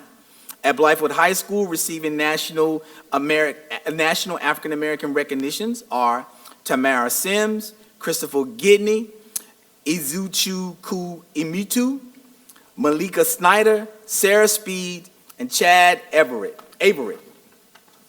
Donovan Goins and Zachary Brown, who also received the National Small Town and Rural Recognition.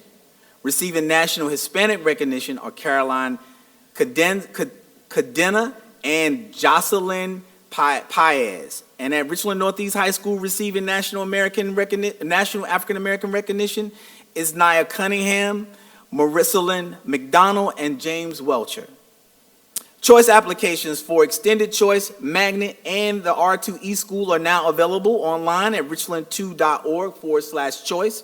Students and parents will have an opportunity to apply. to attend a school other than their residential zone school. Parents should note that R2e school is now a choice option for middle and high school students only. The Choice 1 application window closes on January the 26th.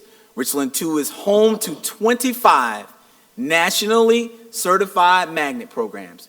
We are the district of choice where every school is an excellent choice. Now, moving on to highlights in the area of community, I want to share some information about one of our partners. Service Solutions, the district's custodial provider for almost a quarter of a century, continues to strongly support Richland 2 initiatives. Service Solution has donated $15,000 to the Premier 100 initiative and pledged their continued support. Through this generous donation, new recruits are receiving small monetary bonuses for entering the teaching profession and for renewing their teaching contracts. The Premier 100 initiative was created to broaden the diversity of male teachers of color in the classroom. It is our goal to recruit and retain 100 minority male teachers by the year 2024. For the character portion of my report, I want to recognize Tommy Glover, the school counselor at Rice Creek Elementary. Last week, I presented Mr. Glover with the Richland 2 Culture of Excellence Award. Assistant Principal Wanda Wells nominated Mr. Glover for the award, stating, "His demeanor is one that should be emulated throughout the school and the district. He has a willing, get-the-job-done spirit. Each interaction he has with students and adults is pleasant and productive. He is the epitome of a servant leader. We are grateful to have him at Rice Creek Elementary." And I'll end the highlights with moments of joy. First, I want to offer up a very big and hearty congratulations to the entire Richland 2 community.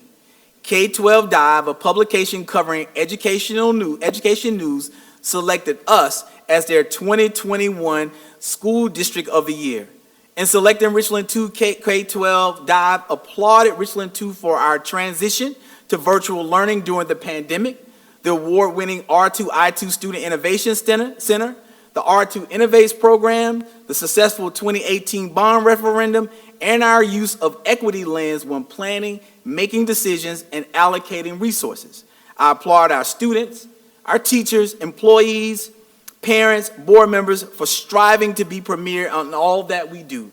Your collective efforts made us the School District of the Year, and it should be something that is celebrated. To our Assistant Principal of the Year, for the 4th year in a row, an Assistant Principal in Richland 2 is being recognized as the best in the state. Last week, the South Carolina Association of School Administrators named Dr. Tia Jones the 2022 South Carolina Elementary Assistant Principal of the Year. And Dr. Jones is an assistant principal at Catawba Trails Elementary School. Dr. Jones joins her colleagues, Ridgeview High School's Brandon Ross, who won the secondary assistant principal of the Year award last year.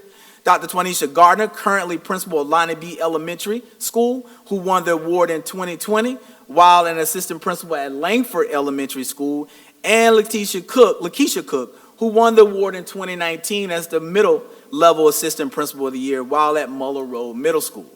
This is a true testament to the culture and the environment being established in Richland 2 that nurtures talents in our school district. Congratulations to Dr. Jones for the work she is doing for our children, our school district, and our community. For the 34th consecutive year, Richland 2 is being applauded for excellent business practices and fiscal transparency. The Government Finance Officers Association of the United States and Canada has awarded Richland 2 the Certificate of Achievement for Excellence in Financial Reporting. The Business Service Department received the award for its annual comprehensive financial report for the fiscal year that ended June 30th, 2020. According to the GFOA, Richland 2 has demonstrated a constructive spirit of full disclosure to communicate its financial story and to motivate potential users and user groups to read the annual comprehensive report. Attaining the Certificate of Achievement represents a significant accomplishment as it is the highest form of recognition in the area of governmental accounting and financial reporting. The Richland 2 Board of Trustees and Administrations are responsible for a general operating budget of about $315 million. 3,700 employees, and more than 28,000 students in 41 schools and centers. Several members of our support staff are serving on the 2021-2022 National Association of Educational Office Professionals Board. Paula Rosenberger, an administrative assistant at Westwood High School, is the president of the board. Jennifer Dermott, a procurement specialist at the district office, is the presidential aide. Melanie Wise Butler, a bookkeeper at Richland Northeast High School, is the Southeast Area Director. And Mary Beth Gares, a student data coordinator and registrar at Lake Carolina Elementary Upper Campus, is council chairwoman. And Vaughn Carrington, a bookkeeper at Longleaf Middle School, is secondary councilwoman. Hats off to each of them for taking on these leadership roles. Talicia Johnson, a first-year teacher at Rice Creek Elementary School of Academics, Innovation, and Leadership, has made a name for herself by simply caring for her students and her ability to monitor and adjust while to different situations in her school environment. Johnson has been named the December 2021 Rookie Teacher of the Block. The award is sponsored by H&R Block and is a dedicated partner of the district. The Rookie of the Block winners receive a plaque to hang outside their door, a nameplate for the door, discounted tax preparations from H&R Block, a unique trophy designed by the 3D printing class at the R2i2 Student Innovation Center, and a bag of Richland 2 goodies from Human Resources. Each month, a Rookie Teacher of the Block is chosen, and then an overall winner, Rookie Teacher of the Year, is selected. And here's a joyful reminder for all. Winter break starts next week on Monday, December the 20th, for students and school staff. The district office will be open Monday and Tuesday and closed through Friday, December the 31st. On New Year's Day, January 1st, if you are watching the Tournament of Roses parade, keep an eye out for Adrian Adams. Mr. Adams, a band director in his first year at Richland Northeast High School, will be performing in the parade, which is held prior to the college football Rose Bowl game in Pasadena, California. I wish a happy and enjoyable winter break to the entire Richland 2 family. I hope to see everyone return safely in the new year on Monday, January the 3rd, 2022. Thank you, Madam Chair, and members of the board and our community for your patience as we went through our superintendent's highlights. Okay, thank you, Dr. Davis. I'm going to make a suggestion to you. Those are so many great things going on in the district, and when you read them like that, we heard you, but I'm a kinesthetic and a visual learner, so I would suggest that maybe we could put some of those things on our website, like the report of your highlights, and that way people have an opportunity to see all of the great things that are actually going on in Richland District 2, and we have a plethora of them. So thank you. I would like to see that maybe put on our website so people can go back and read that. Okay, next we'll move Madam on Chair? to 11.2. Madam First Chair? We're going to move on, Ms. Agostini. No, I have a question regarding yeah. highlights. Oh, okay. Go ahead, Ms. Agostini. Thank you. Regarding the money that Sodexo gave us, they gave us $15,000. I believe I heard you to say that that's going to be bonus money for the Premier 100? I did not, no ma'am, I did not identify it as bonus money. They earmarked the money to support the Premier 100 participants. And so in earmarking that money was divided amongst our first and second cohort of Premier 100 individuals, and they were given cash compensation. Okay, I'm But that sorry. was by the service provider. That's not general fund money, and that's not money from. No, I'm processing this slowly. I'm not quite sure I'm understanding. So they gave us $15,000, and what did we do with the money? I get it's not part of the general fund. They were given cash They gave cash to whom? to the Premier 100 participants in cohort 1 and 2. Who are our employees that we hired? Yes, ma'am. Okay, cohort 1 and cohort 2 being whom? May I please? I'm not sure which Are you saying they're men of color that are part of the Premier 100 in cohort 1 and cohort 2 who were. Are you saying the first group of people that were hired for the first year and then yes, the second group that's of cohort people? 1 and cohort 2. Yes, ma'am. Okay, thank you. Okay, Ms. Mackey? Just to clarify, I was actually at that program. There were some other board members who were present at the Premier 100 celebration and was there when Sodexo made the announcement. It wasn't something that was this and that is something that they announced and that they presented on the spot. That wasn't a District 2 thing. That was something that Sodexo did on their own, and I thought it was very gracious of them, and it was a beautiful thing to see for those who were in attendance. I would like to say. Wait a minute, I Ms. know McFadden, that- please let me acknowledge you. We don't just speak out. Ms. McFadden? So I would just like to say that, I would have liked to have gone, and I was wondering if some of those things that are happening, if we could do those at a time when more people can attend, that would be great, because things like that I would like to attend, I would have to take off work and request PTO to attend. So it's not like I didn't want to go and be supportive or anything like that, but it's just that I can't request off work as often, and you guys understand that, if we were doing something and, teachers can't either, they're expected to be to work 8 to 3 or 7 to 4 or what have you. And, if someone's having an event, you expect your teachers to be to work, and same thing with my boss. He expects me to be there. So I would like to ask that some of those, those initiatives that we're doing, I wanted to go to the MOU as well. But I looked up, I had something else I needed to do. I couldn't take off work, and I actually ended up taking off work. I went to help my kids or whatever. That's a different story, to get them, COVID tests and things like that. So things that happen during the day that the board is invited to, I would like to see some of those things happen kind of in the evening, maybe during our board meetings, since we're already going to be here. That is just a suggestion that I would like to make so that we're all feeling included. And so if someone sees Premier 100 and they only see some people up there, they're saying, well, does all the board members attend? That kind of thing. I know graduation is one thing that we automatically have to come during the day. I understand that for the kids, but I'm saying when we're doing things with our partners, it would be great if we could do it at a time that is a little bit more flexible.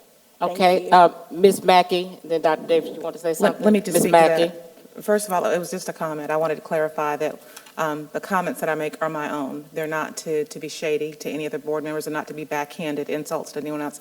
It was simply talking about the people who were there to see that Sodexo actually presented that themselves. It wasn't a Richland 2 initiative. When you're dealing with a district of 28,000 plus students, there's going to be an inopportune time for everyone. Sometimes daytime is best, nighttime is best. It depends on the group of people or what's best for that group. There are things that I can't always attend. There are some things I can attend, there's some things I can't, but I don't think it's a slight to anyone if they're not in attendance, and it doesn't give me any demerit points if I'm in attendance at something or if I didn't. So it was just a comment to explain the Sodexo funds, and it wasn't a slight to anyone else. Sometimes you can attend things, sometimes you can't, but it was a wonderful program regardless. Thank you so much. I would have liked to. Okay. Thank you so much. Okay, thank you, Ms. Mackey. Dr. Davis? What Ms. Mackey just said, that indeed we do try to take that in consideration for board members and accommodate all who can attend. That event was hosted at 5:30, from 5:30 to 7:30, I believe, if I'm not mistaken, in the afternoon, that's a Premier 100 Summit. But if not, we'll continue to try to make sure that the board is adequately notified of certain things. Just know that there are always competing issues in the district when it comes to time. Understand. And different events, but we'll continue to work on that. Thank you. Okay, thank you for that clarity, Dr. Davis. Both programs were wonderful. I was in attendance. They were great. Thank you. We'll next move on to 11.2, first quarter financial report. Dr. Davis. Thank you, Madam Chair. We'll have Sherry Allen will share with us the first quarter financial report. Thank you, Dr. Davis. Good evening, Madam Chair, members of the board. You should have received the financial report for the first quarter of the 2021-22 fiscal year that was submitted into board docs for tonight's meeting. As you may recall from past years, the first quarter report is early in the year and reflects a very small amount of activity with regards to revenue and expenditures at that point. So we can get minimal information from the trend information for this first quarter, as a lot of our revenues come in later in the year. Two significant sources that I would refer to on our general fund Our local tax dollars and our state property tax relief funds are a large portion of the revenue that we receive during our budget year. Of the state property tax relief funds, we don't begin receiving those dollars until the end of October.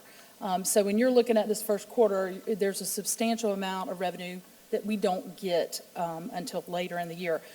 Also, local property taxes, we receive about 70 to 80% of those revenues in January, and then another close to 20% in February. So the bulk of our local tax dollar budget comes in January, February timeframe. So in this report and the next report, you will notice revenues are lagging behind expenditures, and it is because of the way our cash flow comes in, the way the revenues come in during the year.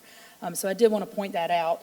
And looking at where we are this first quarter compared to prior years and the 5-year average, our revenues for the current year, we've got about approximately 12.48% received of the budgeted amount, where our average for 5-year period is 12.26, so we're right in line with that average. Same with expenditures. The 5-year average is 20.98%, and we're at 21.63%. So we are trending right along as we have the last 5 years or so. Any questions on the general fund piece? And you can ask questions at the end, that's fine too. With regards to special revenue, thank you. EIA funds, again, are trending like they have in the last 5 years. Nothing that really stands out. The teacher supply category, you will notice we have a negative balance in that, as we do every year this time, as we're reconciling and truing up with the state's numbers for our teachers. They'll true up those numbers, and that works itself out in the next few months. So that was the only thing that really stood out there. I did want to highlight on the special revenue funds, which will be the next page. I don't know if I can do this or you're going to scroll. Thank you. This particular report includes all of our federal grants. So you'll notice this year, the revenue budget, if you've looked at priors, it's much larger than it has been in past years. So looking at trend information on this particular report is challenging as a whole. That is because of the ESSER funds that we have received and the budgets related to that being included in these totals. The other thing I wanted to point out as you're looking at this information in this report and going forward, the budgets that we have here in many cases represent budgets for multi-years, not just for this year. So we may have 2 or 3 years to spend these dollars, and these budgets reflect that total amount. So that does kind of skew how things look. Just wanted to point that out for you on that situation as well. Any questions on the special revenue funds?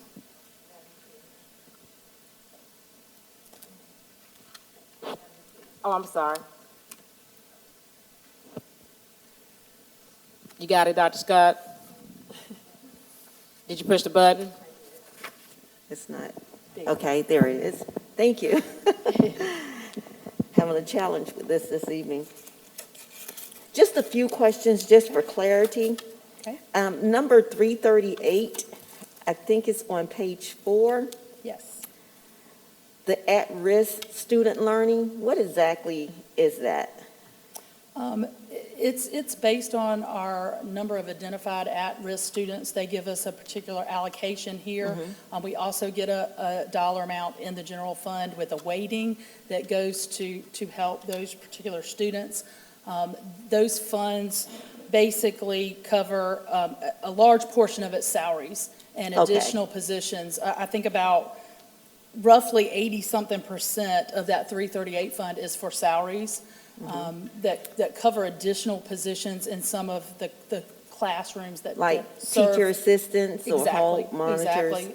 Can you send something in the board docket just to see what salaries and what positions are covered? Like the positions under the on it? Yes. Sure. The other one is number 371. CSI and Palmetto Priority Special. What exactly is that? These are for, and I'm going to talk, I'm the finance person talking, so if we need to get Okay. too technical, I'll call on Nancy, who can better Absolutely. answer some of these. But basically, these are for schools that have tested in below a certain level. They receive additional funding to help bring up their students based on test scores. So how's that used? Is that for tutoring or after-school programs or salary for Some of more it is for employees? salaries. I think there's supplies. I think there's an array of different things. There are allocations done to the schools probably for supplies, purchase services, and there are some salaries in that as well. If you can send something for that as well. Number 397, aid to districts. What is that, or how is it that distributed? That fund is a rolled-up fund. Basically, they had different pots of money several years ago for, I'm trying to think of professional development, special education, several different categories. Part of it maybe technology, PD, but there were several different funds, and they rolled it up into one, and then continued the allocations. They decreased the allocations, of course. So is that distributed to certain schools or all of the schools, or how is that? The majority of that, at this point, we are utilizing for special education. From my last time I looked at it, I can't tell you this is the perfect percentage, but roughly 45% of it is salary and benefits. And the rest? And then there's a portion spent on travel, purchase services, and supplies. If you guys can get some more information in the docket on that as well. And then my final one is number 275. It's the Department of Defense grant, number 6. How is that used? Is that only used for military families, or if you can give me more details on that? We receive this money. My understanding is, and this is off the top of my head, but my recollection is we apply for this grant and receive some of this money because of our location related to serving children from Fort Jackson. It looks like, just at first glance, that, you said 275? Yes, it's 2. I think it's on page 5. We are paying about 60-something% of that in salaries as well, and also some purchase services related to that. So if you want some additional detail. Yeah, Dr. Davis, if you guys can get this in the packet for us, that would be great. Dr. Davis. Thank you, Madam Chair. And I again appreciate the opportunity. When we do the first, second, and third financial quarter report, we've explained in many cases that this is a very general overview of where our expenditures, our revenue, and the budget items and expenditures, encumbrances, and our balances are. We are not prepared to answer specific questions about how each of these line items have been allocated, because there are several individuals that have access to these pots of money. However, in the future, so that we can be prepared, I would ask that we give an opportunity, if that's what the board would like, to just have a breakdown, as opposed to just this very general quarterly overview, a breakdown of specific expenditures and each budget that has gone with that, where it's going, how many people are employed there, then that would be something that we would be happy to provide the board in as part of its board packages. As I've looked back over the last several years of board meetings prior to my leadership as superintendent, it wasn't done that way, but that doesn't mean it can't be done that way. And so board members want to be more informed and say specifically, where does energy certifications go? Who gets the money?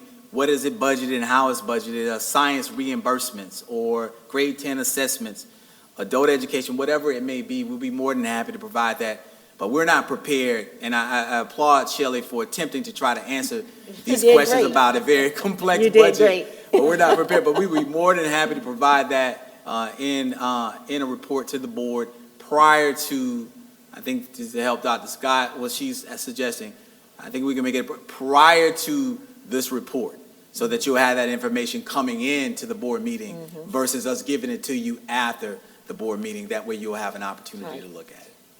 Thank you for that, Dr. Davis. That is a good suggestion. That would kind of stop the bottleneck of it. Not that your questions weren't warranted, Dr. Scott, but I think that would address everybody else's questions too. So thank you for that. Okay? Madam Chair.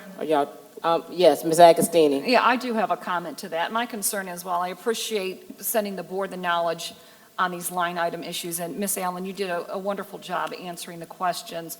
My concern is the community, our constituents need to know what money is coming in and how it's being spent. So it's all well and good if we're sent an email, but how does the public know, what money is going to what? So I would appreciate, as COVID is dying down, I thought, before COVID came, we generally had people here to answer these questions. I'd like to see, if it's on this piece of paper, somebody should be here to answer the question. So I would like to see, our staff to come back and, be ready to address these questions as they arise. Thank you. Dr. Davis. We would have no idea who would be asked a question. Right. So, for example, if you want to know a question about reading coaches, we would need to have reading coaches here, or who's at-risk personnel, or who is responsible for adult education EIA. It would be virtually, would have to have every staff member here, or potential staff members, to be able to do that. I have to this date have not received any requests from the public or the community or constituents requesting line item breakdowns of budgets. And if that is the case, that would be excessive amount of work to be able to provide to the community or to a group of constituents who just want to know exactly how we're spending the money. But we can have, what we can do, I think, to help the board is have a budget committee, subcommittee, or ad hoc committee that will be responsible for looking at the budget, a school district this size, that will be beneficial so that those members can report back to the entire board about how we are spending funds, as well as providing if we can provide this information in our board meetings here for the public to review. But the very line item expenses of 4-year-old elementary early childhood programs, I don't know what community members are asking those specific questions. And if they are, we would ask that those members be sent to administration and we can try to address those questions on a case-by-case basis. Okay. We have Ms. Mackey first, then Dr. Scott. Ms. Mackey. Just a question, and I've asked this question previously. It's kind of sort of rhetorical. About how many line items are there in the budget? I'm thinking not tens, not 20s, but hundreds, are there not? Well, I just kind of counted just the funds themselves, and each fund has lots of account numbers. We have account numbers that get down in the detail of every school, of every function, so whether it's kindergarten. So there's I'm thinking 50,000 account numbers. The funds, there are like 89 funds that we have here. So the corresponding line numbers would be innumerable, I would imagine. It's just a lot of information. Those are a lot of categories to cover. Identifying areas that you have questions on and having us do a deeper dive is definitely manageable. My point in asking that question was not to put you on the spot. It was simply to iterate the number of categories there are, the number of line items there are, and I appreciate the work that Dr. Miley, Shelley, and your staff and all come together to put these two, and thank you for trying to ask our questions, that I can get them to you beforehand so that you have those detailed responses for me and try to do that. So I wasn't putting you on the spot. I was simply trying to make the point that these categories and these line items are simply innumerable, and I thank you for the work that you're trying to do to get us the answers. Bless you. Okay. Thank you, Ms. Mackey. Who was it, Dr. Scott? Dr. Scott? Yes, and just to reference what Dr. Davis said, I totally agree with that. But my point is, if we have a question about reading coaches, I would not expect a reading coach to be here, but I would expect next Gregory, who's over academics, to be able to address that. So I think when I'm asking my questions, I'm not expecting staff from schools to be present, but I do expect the director of elementary education, the director of secondary education, our chiefs, and our deputy directors, assistant superintendents to be able to answer that. I think that's why we have them here and present at meetings, so they can address any questions with finance or any questions that's related to academics or discipline. That's why Cleve is here. So I think we're not getting into the weeds asking that we have staff members and teachers of that sort here. We're talking about district office staff. That's why they're here at these meetings. So when we do have those questions, they should be able to answer those questions. If not, please explain why they're here if they're not here to address any questions and concerns that we have. But Shelley, you did a dynamic job on that, and thank you. I didn't want to get into the weeds. I was just asking more so for clarification. But then I want to go back and address the point that was shared about, well, we will have to have reading coaches and other teachers here. No, we have the people here that we're paying that should be here, that should be able to address those questions, and that's our deputies, our chiefs, and our directors. If that's a problem, then maybe we need to go back and talk about some things. Thank you. Madam Chair.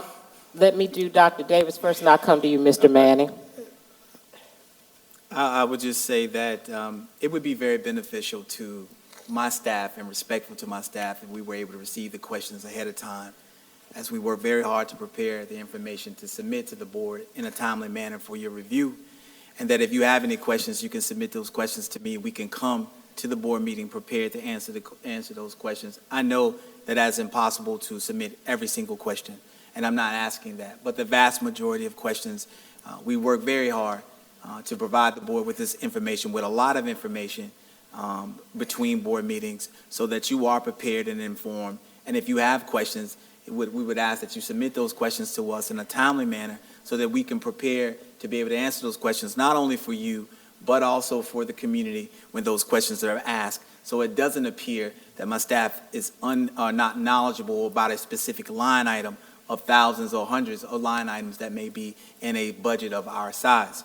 And I just want to reiterate for the issue of, as it relates to transparency and the community, I just read to you all in the superintendent's highlights that for the 34th consecutive year, Richland 2 is being applauded for excellent business practices and fiscal transparency.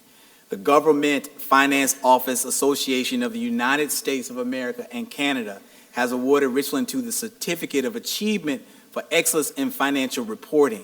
The Business Services Department received the award for its annual comprehensive financial report for the fiscal year ending in June 30th, 2020.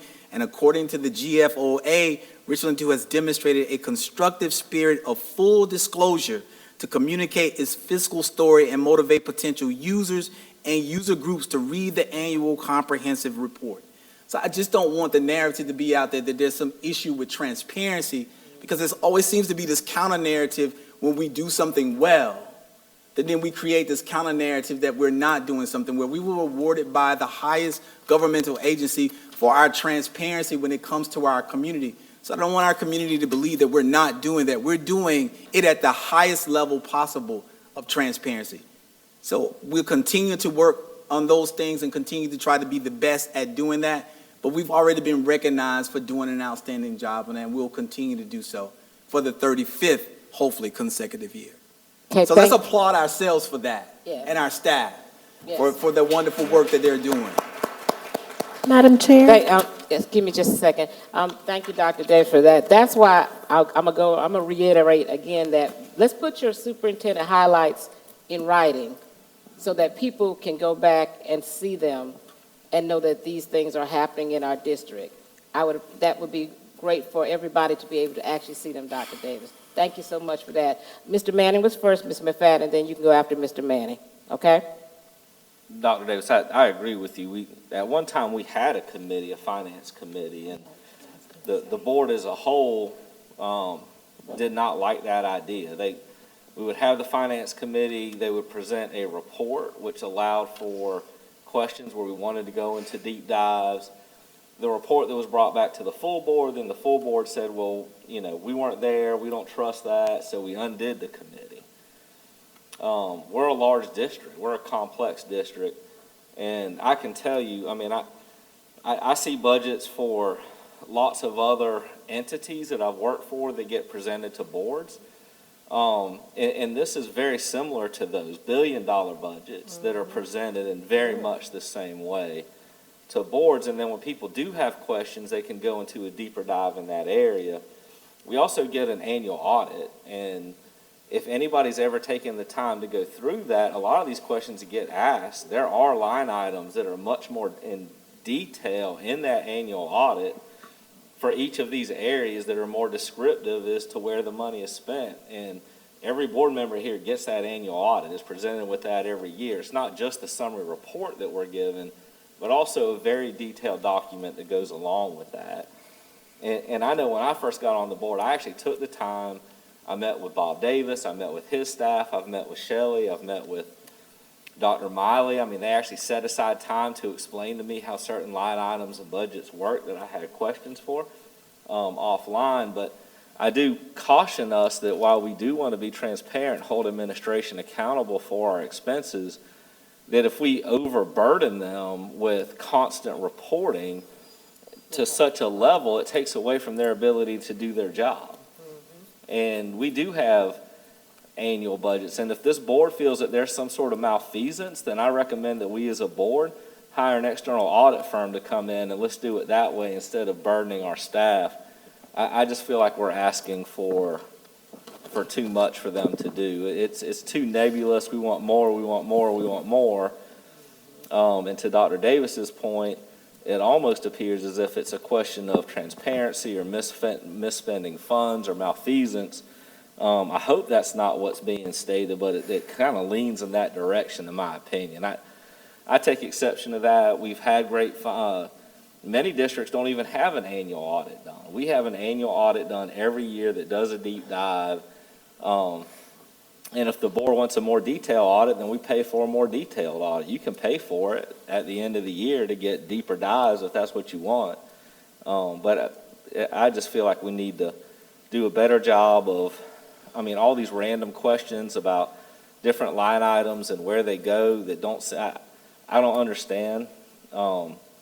We have the right as board members to ask for it, but I don't know what we're trying to get at with it. Madam Chair. So what I would Okay, like to just a say. second. Ms. McFadden is So what I first, and would then like to Ms. say- Agostini. Ms. So what I would McFadden. like, so what I would like to say is, I can see where Mr. Manning feels that way, but genuinely, some of us are interested in knowing, and I don't know that it is really a transparency type of situation. There's so many things on there, like you said, that, it's just a general interest. And I think that, if we, again, respect each other's position on the board and say, well, that might not be interesting to one person, but it's very interesting to some, and not take offense to it. And you may be asking for whatever particular reason, and I wouldn't like to think that someone just spouting out questions just to try to catch the district in something. I don't think that, people are malicious in that type of way. Honestly, it's generally a question. Well, what does that mean? EEDA supplies and material. If I'm giving this, I have no idea what it means, and if it kind of sparks me, don't think it's a big deal to try to answer it. Dr. Davis said, burdening the staff, and I understand that completely, but the board agenda, these are put on here by currently the chair and the superintendent, so these different budget updates that we get, those are even set by us right now at this point. So all the updates that we've been getting are actually coming, decided upon by the superintendent and the board chair. And I do like Mr. Manning's suggestion because, and I even spoke to a staff member because when we went to the conference, they were telling us, as board members, with these funds that are coming, we need to know and we need to, get involved with this. And I ran into a staff member and I said, well, hey, I'm interested in it. Don't really know how to get involved, but I said, I'm going to put it out there that I would like to, kind of form a committee. And since they had one before, I think that since some of us are interested, because when we go to these conferences that our constituents are paying for us to go, they're telling us that there's certain information that we as board members should know and be participating in. And so when we go and we hear that, then we're like, okay, well, what do I need to do? How do I go about it? And so, and getting help from the conferences, because there's stuff that's coming from the conferences that we don't really know what to do with or how to operate in it. it's a lot of information coming at one time. And, sometimes, we don't sit together. We don't collaborate when we go. We're trying to figure out, well, are you going here or are you going there? The other districts sit together, and you can see them. All the, Richland 1's right here, but Richland 2's here, here, here, and here. So we're not operating as a team.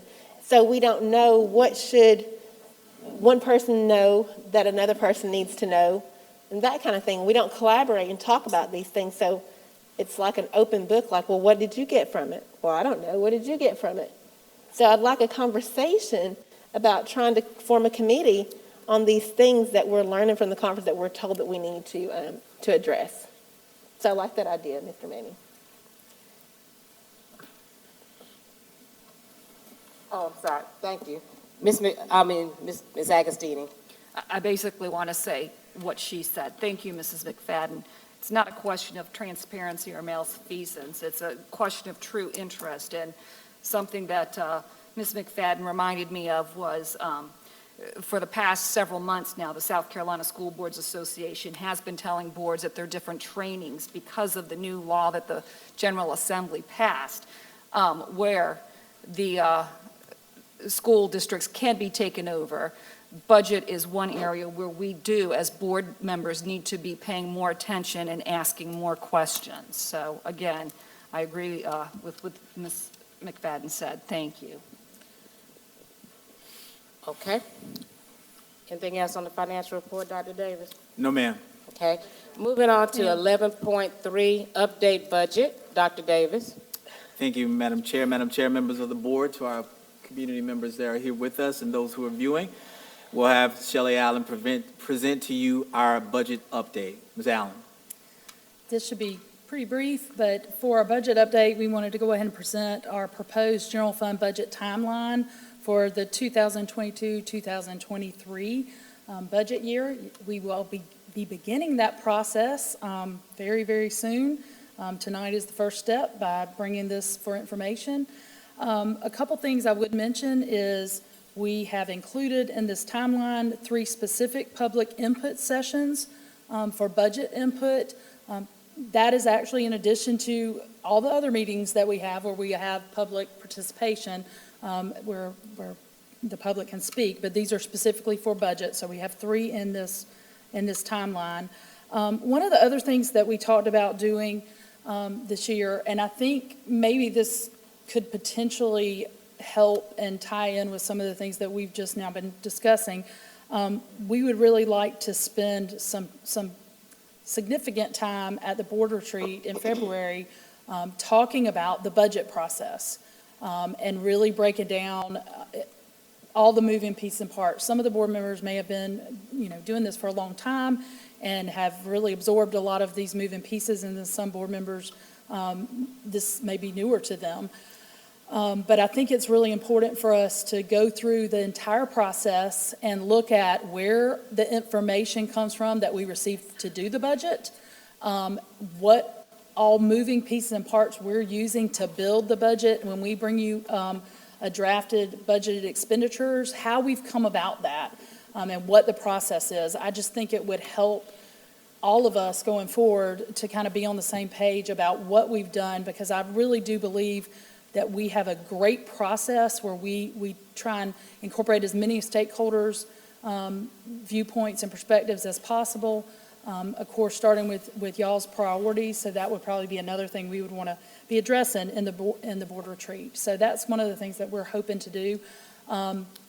These meetings are not set in stone. They are subject to change based on schedules and anything else going on. But we also may determine that we want to have additional budget workshops over the course of time. And if you guys want to do that and feel the need for that, we can certainly schedule additional ones just to go through and take deeper dives into it. So any questions about the budget timeline? I'm sorry. Ms. Mackey. Thank you. I just want to thank you for the presentation, and the budget timeline very much exhibits the transparency that we have in the district and allowing people opportunities to be a part of the process. And I know that a lot of thought goes into that. There are a lot of moving parts. There are a lot of people and departments to consider with in addition to the community, so thank you for what you're doing, and what we do with it is up to us. Thank you. I'd like to say thank you so much. I've worked with a school budget. It's nothing like a district budget. I know how cumbersome it is to do a school budget with all the line items. So I know what you're talking about. It can run into several hundreds of line items. So I know what you're doing. I appreciate what you're doing. To do this in a district this large, you have to be able to be great at your job. And I thank you and Dr. Malley and your whole department. This is a daunting task that you have to do, and I just want to tell you how much we appreciate you. Thank you. Okay. All right. Moving on to 11.4, update 2020-21 assessment results, elementary and middle schools. Dr. Davis. Thank you, Madam Chair. Madam Chair, members of the board, and to our community members that are here and those that are viewing. We have coming to the podium next Dr. Jennifer Coleman. Welcome back to Richland School District 2 with your very first presentation to the board. She's going to provide us with an update for the 2020-2021 South Carolina Ready and SE Pass Assessment Update. This update today will cover elementary and middle schools. We will come back and provide you with an update regarding our high schools at a later time because of the length of the reports and the time of the hour. But I'll turn it over to Dr. Coleman. Jen. Thank you, Dr. Davis. Good evening, Madam Chair, members of the board. Tonight we have for you the results of the 2020-2021 SC Ready and SC Pass assessments. Now, we all know that there are many, many confounding variables that we had to deal with over the past 22 months. So because of that, this is going to be a deeper data dive because we've really got to build the context of the scores before we can actually begin to discuss what we were experiencing last year. So let's go back to the beginning. It was March 15th, 2020. It was a Sunday afternoon. And I was standing in a boardroom with my then board and my then superintendent, and we were watching a press conference that Governor McMaster had called. At that time, we were informed that schools will be closed for 2 weeks. And in that moment, I distinctly remember leaning over to my then superintendent and saying to him, 2 weeks of lost instructional time is going to have a tremendous impact on the academic achievement of our students. Now, little did we know at that time what 2 weeks would turn into. We did not create the pandemic in public education, but we were charged with managing it and learning to manage it quickly. Now, I've been doing this a long time. It's 21 years for me, and all I've ever done is work in district office for K-12. But this was something we had never had to deal with before, and we had to deal with it quickly and swiftly. So as you all know, the story turns that we remained virtual for the rest of 1920.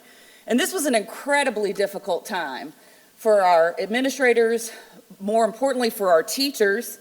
And as the parent of a 12th grader, an 11th grader, and a first grader, don't do the math, it was a really, really difficult time as a parent to have 3 children who simultaneously were now at home trying to graduate and trying to learn. When we entered 2021 in phase 1, all of our students were virtual for that first phase. And in phase 2, which began November 4th, students had an option. They could remain in e-learning or virtual learning, or they could come back in person. For elementary, that was 4.5 days a week, and for middle and high, it was 2 synchronous, 2 asynchronous. Then, we moved into phase 3, which was March 22nd, and again, parents had the option for virtual learning for their students or in person. For elementary, again, 4.5 days. For middle and high, it was 4 days a week. And I think what's really critical for us to understand for the 2021 school year is that depending on the phase, we lost up to 360 instructional minutes a week. I'm going to say that again, 360 instructional minutes a week. I would be devastated if Dr. Davis said, you have to do the job I've hired you to do, but I'm going to pull 360 minutes out of your week. We knew that we were facing something that was incredibly difficult. So just a few reminders before we dive into the assessment data. The vast majority of state assessments were not administered in 1920 due to the COVID closures. So this is really frustrating for data folks like me because I like to paint a picture of longitudinal data over 5 years at a time. What you're going to see in our slides is we're going to have a gap year. Because for 1920, there were no end-of-year state assessments because we were not allowed to have children back in the building. State assessments cannot be administered at home, so we're going to have that gap year, and we need to keep that in mind because that gap year is going to remain on my charts for another 5 years, okay? Then we go into state assessments for 2021, and the testing sizes were so much lower. They were about 50% of our normal test taker size. So why was that? Well, at that 2021 school year, it was announced that state testing, although we still had to administer it, parents did have a choice whether or not they could bring their children in based on their comfort level. And what that looked like for Richland 2 is we had about 50% less test takers than we would in a typical year. So I'm going to get a tiny bit geeky on you here. You know, when you do percentages, the biggest thing that matters is the number in your denominator. So if I take 50% of my denominator away, it drastically impacts the percentage when we start talking about how students score. So we just have to keep that in mind. This was not a typical year. There was nothing typical about it. The data is not typical. The data does point out some incredibly interesting things that we'll cover, but we need to keep this in mind. And because of the things that we've talked about, it is critically important that this of all years, that the data that's about to be presented is used as a flashlight and not a hammer.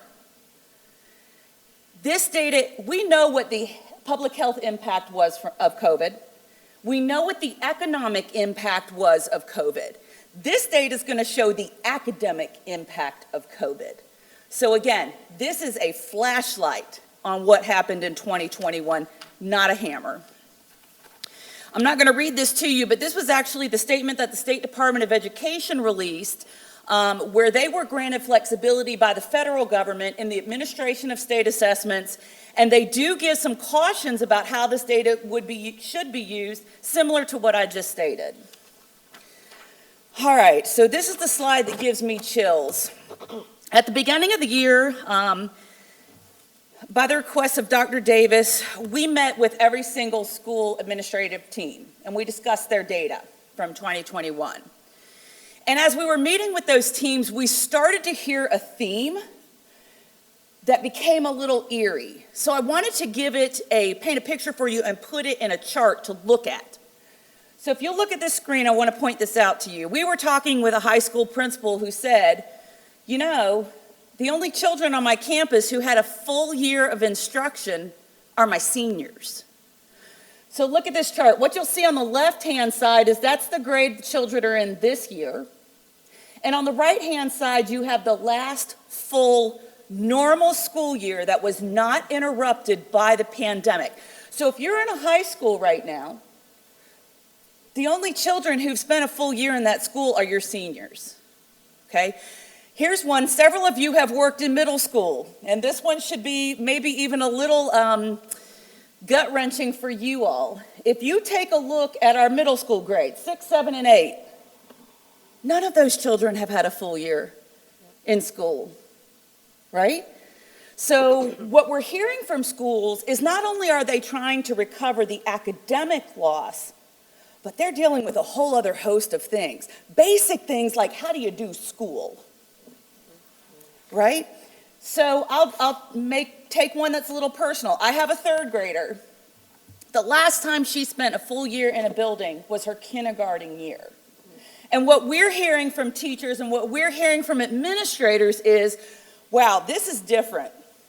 You know, by the time we hit third grade, we're usually laser focused on the academics, on the reading, on the math, and now we're having to do some things such as how do we have peer interactions? How do we line up? So things that we really missed during the pandemic, our teachers are now really, as if their plates were not full enough, they're now juggling a whole different set of things that are different on this side of this past 22 months. And I put this up here for this. I have a big fear. I mentioned to you that you're going to see a column for the next 5 years from me that has COVID in it because there were no test scores. One thing that I'm very fearful is that people are going to get something called pandemic amnesia. We're going to forget what we've been through, right? Because hopefully 2 years from now, things are back to the way they were, but we're still going to be recovering what we lost. And so it's really going to be critical that we keep this chart in mind as we move forward as a district. All right, so let's jump into the nitty-gritty. Let's start with SC Ready. So SC Ready is administered in ELA, which is reading and writing, and math to children in grades 3 through 8. One important thing to note is that every single student in our district takes an assessment. If they happen to be a significantly disabled student, there is an alternative assessment they have to take, but federal law states we must test every single student. We'll get to science later, but you'll see that we only test 2 grade levels there. 2021 was the 5th administration of SC Ready, and this is a South Carolina assessment that is developed to assess South Carolina standards. So this is not a test that's taken anywhere else. It's only taken in this state. It's taken to measure our standards and mastery of those standards. Within our state, some districts can take paper pencil, some can take online. We had a mix during 2021. Our elementary students took the assessment online, our middle took paper pencil. And there are 4 levels on SC Ready, the lowest being does not meet, approaches, meets, and then the highest being exceeds. So during my presentation, you're going to hear me present the data in 2 different ways. One slide, I'm going to talk about approaches and above. Another, I'm going to talk about meets and exceeds, and I'd like to explain why I'm doing that. All right, so I'm going to take everybody back to their Stats 101 course, but I'll only be there for about 25 seconds, so it'll be okay. So when we talk about correlational studies, remember correlational studies talk about how 2 different things line up next to each other and the relationship they have with one another when they are next to each other. So one of the things that we do have to give us a gauge about how this state test is and what its difficulty level is a correlational study with a national assessment that we give, which is MAP. So when you look at this table, what it shows you is the 4 levels on SC Ready and the correlating percentile range for those levels. And now for brevity, I have collapsed all of the grade levels together, which is why you'll see some overlap. But here's what I want to say. If we have a student that scores does not meet, they're typically between the 1st and 35th percentile on MAP. If we have a student who scores approaches, they are between the 23rd and 68th percentile on MAP. Now let's do a reminder of what percentile is. It's not percentage, like when you get a score in your class, right? Percentile means you're doing as good or better than the rest of the students in your grade level in the nation. So if I'm approaches, let's just say I'm at the 63rd percentile, I'm doing as good or better than 63% of the students in my grade level in the nation. This is one of the reasons we don't want to exclude the approaches category, because there are many students in that category that are above the national average. So again, you'll see me present it in both manners so we can have diversity and look at it in different ways in our data. Okay, here's a whole lot of numbers on one screen. All right, I mentioned that I really am a big believer in looking at historical and trend data. I always like to look at 5 years. It paints a picture of things that happen, of trends that were, of trends that may be. So on the slide in front of you, you're going to see the SC Ready ELA data. Remember, that's reading and writing. The percent of students approaches, meets, and exceeds for the past 5 years. And then there's a 5-year change column, and this is by grade level. So I'm not going to read the entire slide to you, but I want to point out a few things. As I mentioned earlier, for a while, you're going to see that 2020 column with CV in it. That designates that was the year that we did not test because of COVID. So that'll be there a bit. If you look at our data pre-pandemic, we were making gains. When you look at the losses that we experienced, particularly in the elementary levels, the majority of those came after COVID began, okay? Now you've got to have some context, because if I were you guys and I'm looking at this, I'm going, oh wow, those are some big drops, right? So let's take a look at the state data. The state data looks relatively similar to ours for ELA in that they were experiencing the same drops statewide. And we're going to talk about why that is in a minute. Now, math. Now, this one should really make your eyes widen when you look at the math slide. Again, we've got a COVID gap year that we won't be able to report data, but you can see pre-pandemic we were making some gains with our math. The majority of our losses came after the pandemic began. And the question you should be asking yourself is now, wow, math looks a whole lot worse than ELA did when we talk about drops. We'll talk a little more about that, but many of you have been in a classroom or have had a student, and I'll tell you, if there's one thing we have learned, math is horribly difficult to teach virtually without having hands-on experience. That's a lot of what we're seeing when we're looking at that slide. So again, the state mimics ours as well. Which tells us again, math is just a really difficult area to do virtually. So we want to make sure we're looking at our subgroups as well. So I've narrowed down to our 4 largest ethnic subgroups, and we'll talk about pupils in poverty, which is PIP. That's the old free reduced lunch, now it's a fancier title. And then IEPs, which are individual education plans, which are the plans, the educational plans that are written for our students with special needs. So this slide is looking at subgroup trends for SC Ready, ELA, the percent met and exemplary, and the change from 19 to 21. So those are the last 2 times that we gave the assessments, 19 to 21. So one thing that we can see is that there are differentials. One, we can see that all of our subgroups fell, right? That's clear when we look at the data. One thing that we will notice is that when we look at our Black and Hispanic students, that their drops were twice and 3 times as much as our white students. We're going to talk about that a little bit more in a future slide. We can also see that our pupils in poverty had larger drops. And we can see them for our IEP students as well, both at the elementary and the middle level. Now, if we look at the same slide for math, it repeats a somewhat similar pattern. Everybody experienced drops. This is what happened when we were in the crux of the pandemic, but we can see that those slides and those impacts were a little bit heavier for our Black and Hispanic students, and we're going to talk about it in just a minute. Anytime you begin to talk about ethnicity, it's really critical that you nest that variable inside of poverty. So we need to make sure that as we're having those conversations about the different impacts for subgroups in Richland 2, that we understand the role that poverty plays in what we're looking at. I cited John Hattie here. Many of you have seen his work in visible learning. He's a personal hero of mine. He's an educational researcher who does a lot of work in meta-analysis, which is just a fancy word meaning he looks at a whole bunch of studies and sees where they're similar. Hattie, in his seminal work of visible learning in 2009, stated that socioeconomic status is perhaps the largest impactor of student performance. This is something we've all known, right? As educators, we've seen this, we know that it presents different challenges, but one thing we have to keep in mind as we're looking at this data is that we have a disproportionate representation of students in poverty among the racial groups in our district, all right? So again, PIP is pupils in poverty. It's just a fancy new free reduced lunch. In Richland 2, 55.7% of our students are in poverty. When you look at that poverty broken down by race, you can see that it differs depending on which subgroup we're discussing.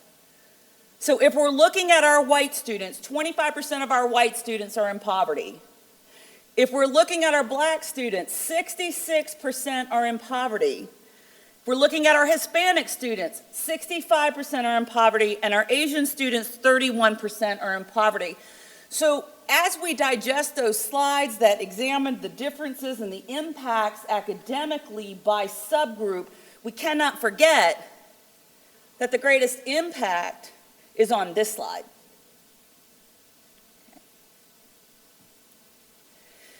So I have to be honest with you guys, this is probably my favorite time of year when we get the data back. There is nothing more I love than to shut my office door, turn up my music really loud, and try to make sense of what the data is. So that my job as a team member is to go to Dr. Davis and Dr. Franklin and Ms. Gregory and say, here's where I think we can do better. Here's where I think we did really well. And here's where we might have some areas for improvement or where we need to work on. I really enjoy that. This year was so different because it's very hard to tease apart what was truly a reflection of our students' ability and what was a reflection of the pandemic. So one thing that, when I started seeing the gaps, as Dr. Davis mentioned, this is my second go-round in the district. When I was here my first tenure, we had a strategy 18, that we reported out on every year, and it looked at the achievement gap in the district. And I proudly stood at, not this podium, we were in a different building, but I stood at a podium at a Richland 2 board meeting and talked about how we were closing that achievement gap. So when I started to dig into this data, I really, my heart just started to get heavy because it seemed like the pandemic has really ripped open the achievement gap that this district had worked so hard to start to close. And I just couldn't wrap my head around it. So I went to the CDC data, and I thought this was really quite fascinating. It's alarming, but it was fascinating with the overlay with our academic data. So this is the slide from the CDC, and it looks at the COVID-19 infections, hospitalizations, and death by race and ethnicity. And one thing that's very fascinating, just from a numerical point of view on here, is that when you look at the impacts of communities for COVID-19, everybody was impacted. All communities were impacted. Nobody was left immune from this pandemic. But what we can see from the CDC data is the Black community was twice as impacted with infection, hospitalizations, and deaths, and the Hispanic community was impacted 3 times as much as a white community with infections, hospitalizations, and death. Now, what do those numbers sound like? They sound like a slide I just showed you looking at the academic impact. White students were absolutely impacted by the pandemic. I watched it firsthand. But when we look at that academic data, it mimics what we saw in this awful disease, that the Black and the Hispanic communities suffered more than the white communities did. And we cannot forget that when we're looking at what is happening with our academic achievement. There's another really critical factor here that we have to discuss, and it was e-learning. Now, as I mentioned before, in 21 years, I would have never imagined that we would be trying to deal with something of this matter. And I've seen a lot of things. I've seen hurricanes, I've seen floods, I've seen the poisoning of apartments in downtown Columbia. We've dealt with a lot of really hard things in public education. Nobody knew. There was no guidebook for dealing with a global pandemic. So we made options for parents, right? One thing that's really important to note is that 42% of our students remained in e-learning through their choice, even after we offered in-person instruction. 42%, that's 12,000 students chose to remain virtual versus coming back into our buildings. Now, what's more interesting about this, and also tells part of that data story that we're seeing on the previous slides, is there is definitely a disparity when you look at the ethnic groups and who chose to come back and who chose to stay virtual. Of those 12,000 students, 12.5% were white, 3.5% were Asian, 9% were Hispanic, 69% of the students who chose to remain virtual were African American students. So here's what we know. Virtual learning is hard. Virtual teaching is hard. Ask any teacher. And it's not for everybody, right? I'm not saying it doesn't work for some children. For some children, it's the proper decision. It does work. But we know that when parents made this choice, we knew it was going to be a difficult one. And I think this is some of what we're seeing reflected in our data as well. So let me just say this as well. This is not a Richland 2 issue. This was a global pandemic. This data is being seen across the United States. You can look at the statewide scores on the State Department of Education's website, and you will see that all students had drops last year. All of them did, regardless of the subgroup. You can also look at national studies, such as those that NWEA conducts, and they mimic exactly what we saw. That drops were often double or triple for our Black and Hispanic students.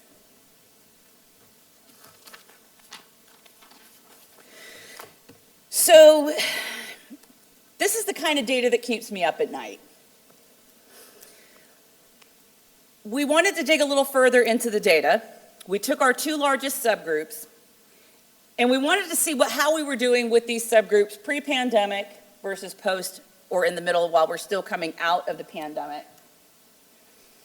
One thing you can see is that we were making progress. We were making progress. We were starting to close that gap, and this is something that I like to call good gap closure. Because a good gap closure means you're actually moving both subgroups, but you're moving your lower subgroup faster. And that's how you're supposed to close a gap, right? So if you look at our data, and this is SC Ready ELA for elementary, percent met and exemplary, you can see that we were closing that gap.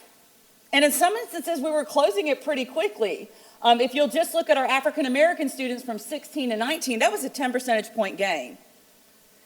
I know that sounds small to move 10% in 4 years, but it's not. That's a huge jump in 4 years. So we were making those gains and we were closing that gap. What's a little difficult to look at on this slide is when you see 2021, we've taken a big step back. We didn't create the pandemic, but we are trying to manage it. And now we're going to go back. The one good thing I think that helps me put my head on my pillow at night is that we were making movement pre-pandemic. That tells me, and I'm the new girl. I've only been here a few months, right? But what I can see in the data is that whatever we were doing before this global disaster hit was working. And that encourages me because that means we have the tools and we have the resources and we have the staff and we know what to do to rebuild what we lost. I have these same slides, and you'll have them in your presentation as well. For math, it tells the same story. When you go to the middle school, the same story. In middle school math, the same story. All right, so let's move into SC Pass. So SC Pass facts. So some of you may remember there was once a time where students in 3 through 8 took science and social studies every year. The state has attempted to reduce testing over the years, and so this has looked different every single year since we've started giving it. The social studies assessment was eliminated in 2020, and we now only administer science in grades 4 and 6. So this slide looks at SC Pass Science from 2017 to 21. Again, you'll see the gap year with COVID in 2020, and you can see where we were moving, and the majority of our 5-year change comes during the pandemic and the loss that we had there. Again, looking at the state scores, just so you get an idea, this was not only happening in Richland too. There were statewide drops as well, which you can see in this slide. Once again, if we look at the subgroup trends, this one's a little more interesting because you don't see quite the disparity based on ethnicity. I have some theories on it, but I'm not sure they're 100%. Again, science is a real tough one. I cannot tell you how much vinegar and baking soda that my first grader spilled in my kitchen trying to learn science at home. It was too much, but she was trying, and her teacher was trying her hardest to give her those hands-on experiences that she wasn't getting had she been in the building. If we look at our gap again, and I've only included, and there's a footnote here, because they constantly are changing the grade levels, this is very hard to do historical analysis, but you can see where our subgroups of students were. We were making some progress. But again, we've taken a step back with that. At this time, the most important part of the presentation is the not what happened, but the what are we going to do. For that, Mr. Newton and Mrs. Atkinson will come up, and then I will close with one brief slide.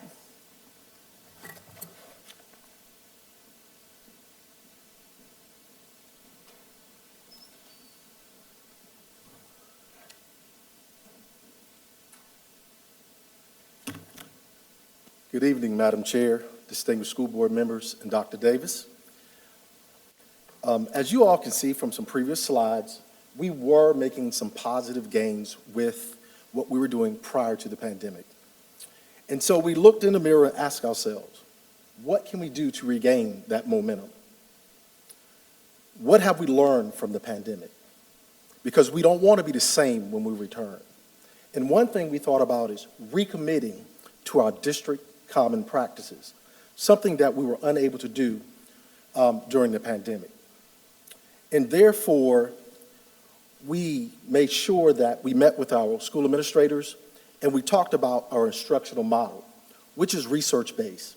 It's just a structured delivery system or a structured model for delivering instruction, where our students can interact with our teachers, connect to the lesson, and obviously connect with their classmates and learn. And so we provide extensive training, again, with our teachers and staff. We have created videos, we've done training face-to-face, and we have also created posters to remind our teachers and staff of what our expectations are. In addition to any time they need additional assistance, we are there for them. Also, we know that AT&T, which is an acronym that we learned a long time ago about alignment, aligning your curriculum with your standards. Teaching. You have to teach. And I think we have been talking about instructional time that we've lost. So we wanted to make sure that we are providing enough minutes per content area, and in addition to that, additional minutes, so that our students can regain, or not regain, so we can make up for that lost time. And of course, in doing that, we ask our administrators, we ask our teachers, what are you doing to protect the time? And we began with what we call an audit of schedules. We ask our teachers, well, our administrators, to send all of the schedules to us. We analyze those schedules for time. And then, of course, we go in, we observe, and we support, and we provide feedback. In addition to our regular observations, along with our academic officer, we target certain expectations, and we also do learning walks. Sometimes we're getting 25 to 30 learning walks within a few hours. And we meet with the principals afterwards because we're using a form. We provide that data to them and give them an opportunity to make any corrections necessary, and then we meet with them again to debrief. In addition to that, we have added 7 traditional schools and 4 centers to our assessment system, our formative assessment system. We provide training in those areas. That training is face-to-face, also through our videos. Our teams meet with our teachers by grade levels or content areas, and we have what we call benchmark reviews. We're not analyzing data during that time. They go through our district's data protocol prior to our team coming. We focus on evidence-based instructional strategies. We focus on what the best resources are to teach these standards. Excuse me. In addition to that, I think I've already talked about the schedule audits, but we have literacy reflection tools. We have a tool for every school and every center that's required by the State Department.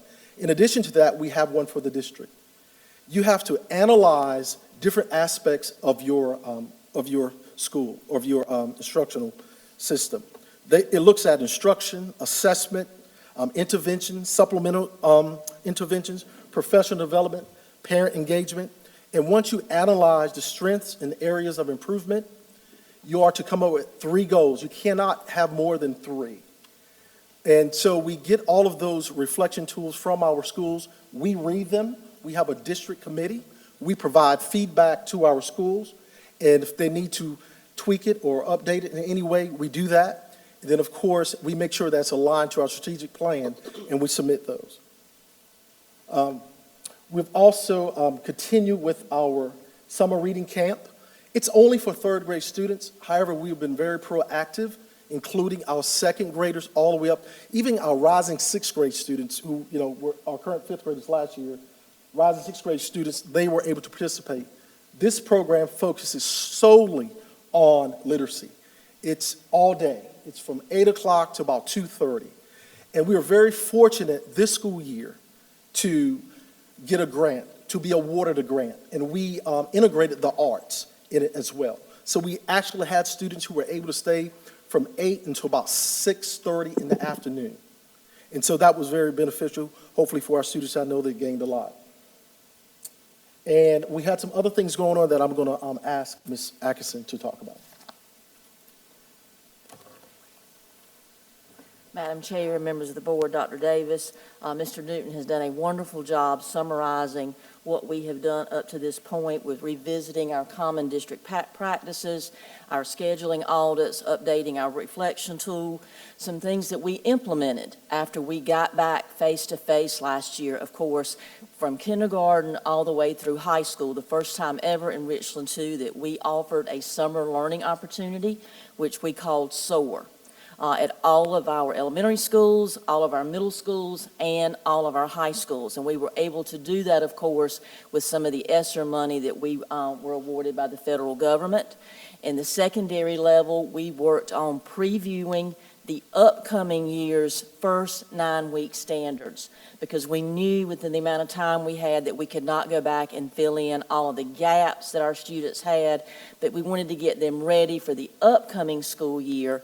And so we spent 4.5 weeks with half-day programs in the secondary level, but our elementary schools had an all-day program from about 8 o'clock to 2 o'clock, in addition to the summer reading camp that Mr. Newton just revisited for you. 3 weeks ago, we have implemented our extended learning day at all of our elementary schools, all of our middle schools, and our 5 high schools.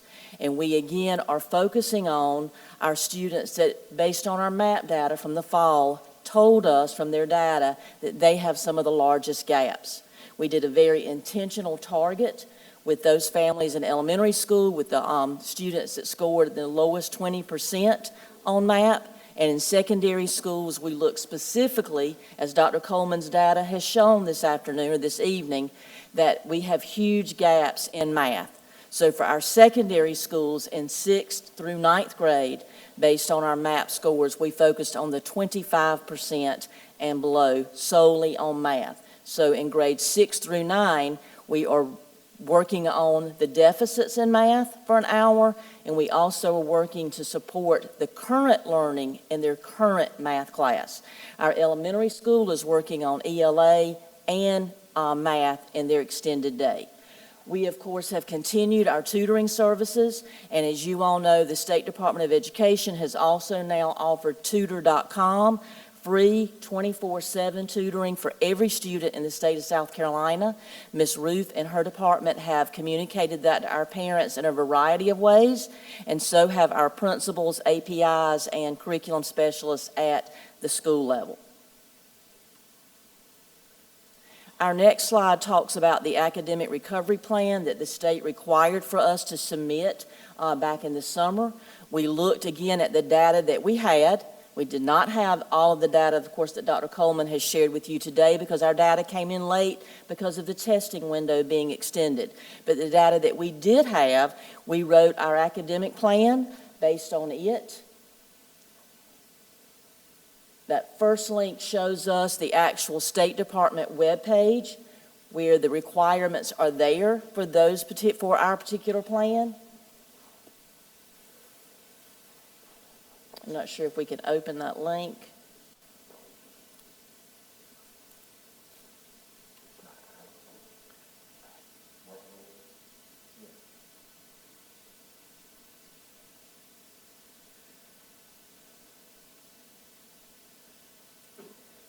The first link gives you the information from the State Department webpage as to what was required in the plan. We sent our plan in, we got feedback, we readjusted some of our goals based on the data once we got our new SC Ready data and our fall MAP data as well. You also will see a link there that has labeled SMART goals. That was one of the requirements for our goals, and we have some very realistic goals where we are projecting by the spring of 2023 that we will see an average of a 5% increase with our SC Ready scores and our end of course scores that we will talk about more in January when we look at our high school data.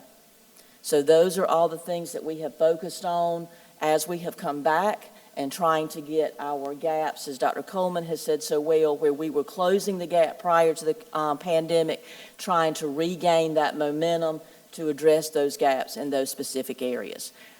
All of our strategies are there to address all of the needs of all of our students and our stakeholders. So we'll wrap up with one final slide. And remember, I talked a little bit earlier in the presentation about something that I'm worried about, which is pandemic amnesia. One thing that I think we need to be very cognizant of is that we're not out of this thing yet.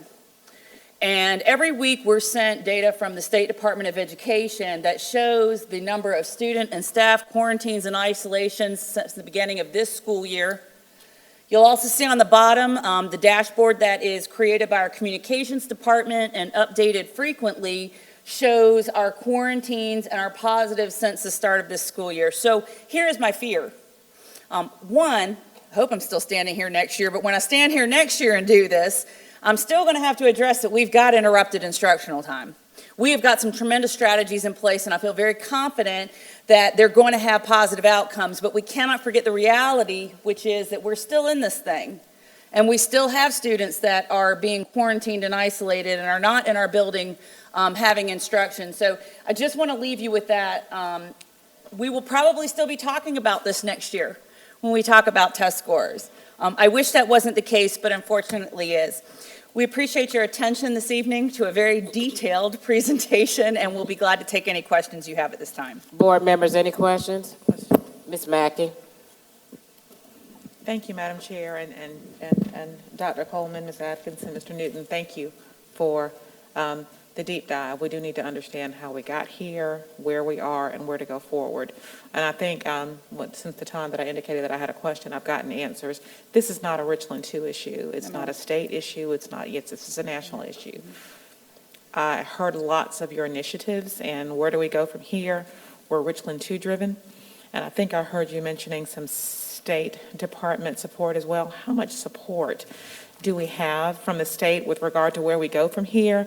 And you mentioned the pandemic amnesia, Dr. Coleman, and I hope that that's something that our State Department of Education will implement and where we go from here as well, so that we don't have students who are unjustly penalized for where they are, for the powers that be forgetting how they've gotten here. Thank you. Thank you. Madam Chair. Mr. Manning? Mr. New, you mentioned the third grade reading programs that we have. Yes. Do we still have the third grade reading requirement that was put in place where we hold students back? And if so, what are we seeing for an impact? I mean, when we look at the last time we had students in school, are we holding more kids back? Can you elaborate a little bit on it? It is still the law. We're not holding many children back. It's been steady. It was suspended for 1 year. So when looking back at 2019 and looking back at this past school year, the numbers are very equal. There's so many good cause exemptions that a kid could get as well that allows them to be promoted if they meet these good cause exemption. One being attending summer reading camp. There's also like an alternative assessment. MAP is an alternative assessment. For example, if they don't score high enough on SC Ready reading, they could score, third graders could score 177 on MAP RIT. Well, if you know what 177 is, that is not that high. And so if you think about it, the law is that a kid doesn't have to necessarily pass the reading portion, but they can't score below not met 1. So when you put the good cause exemptions in place and you put those alternatives in place and they attend summer reading camp, it gives them an out, which we feel personally that third grade is kind of late. And so that's why we're being really proactive, not only with summer programs, but with our Tier 2 and Tier 3 programs within our regular school day. Thank you. Dr. Scott?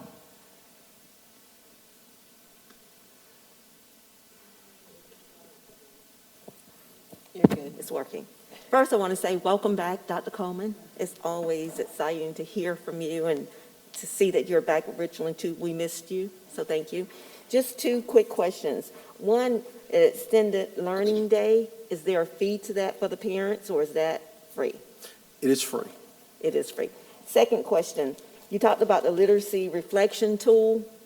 What exactly is that again?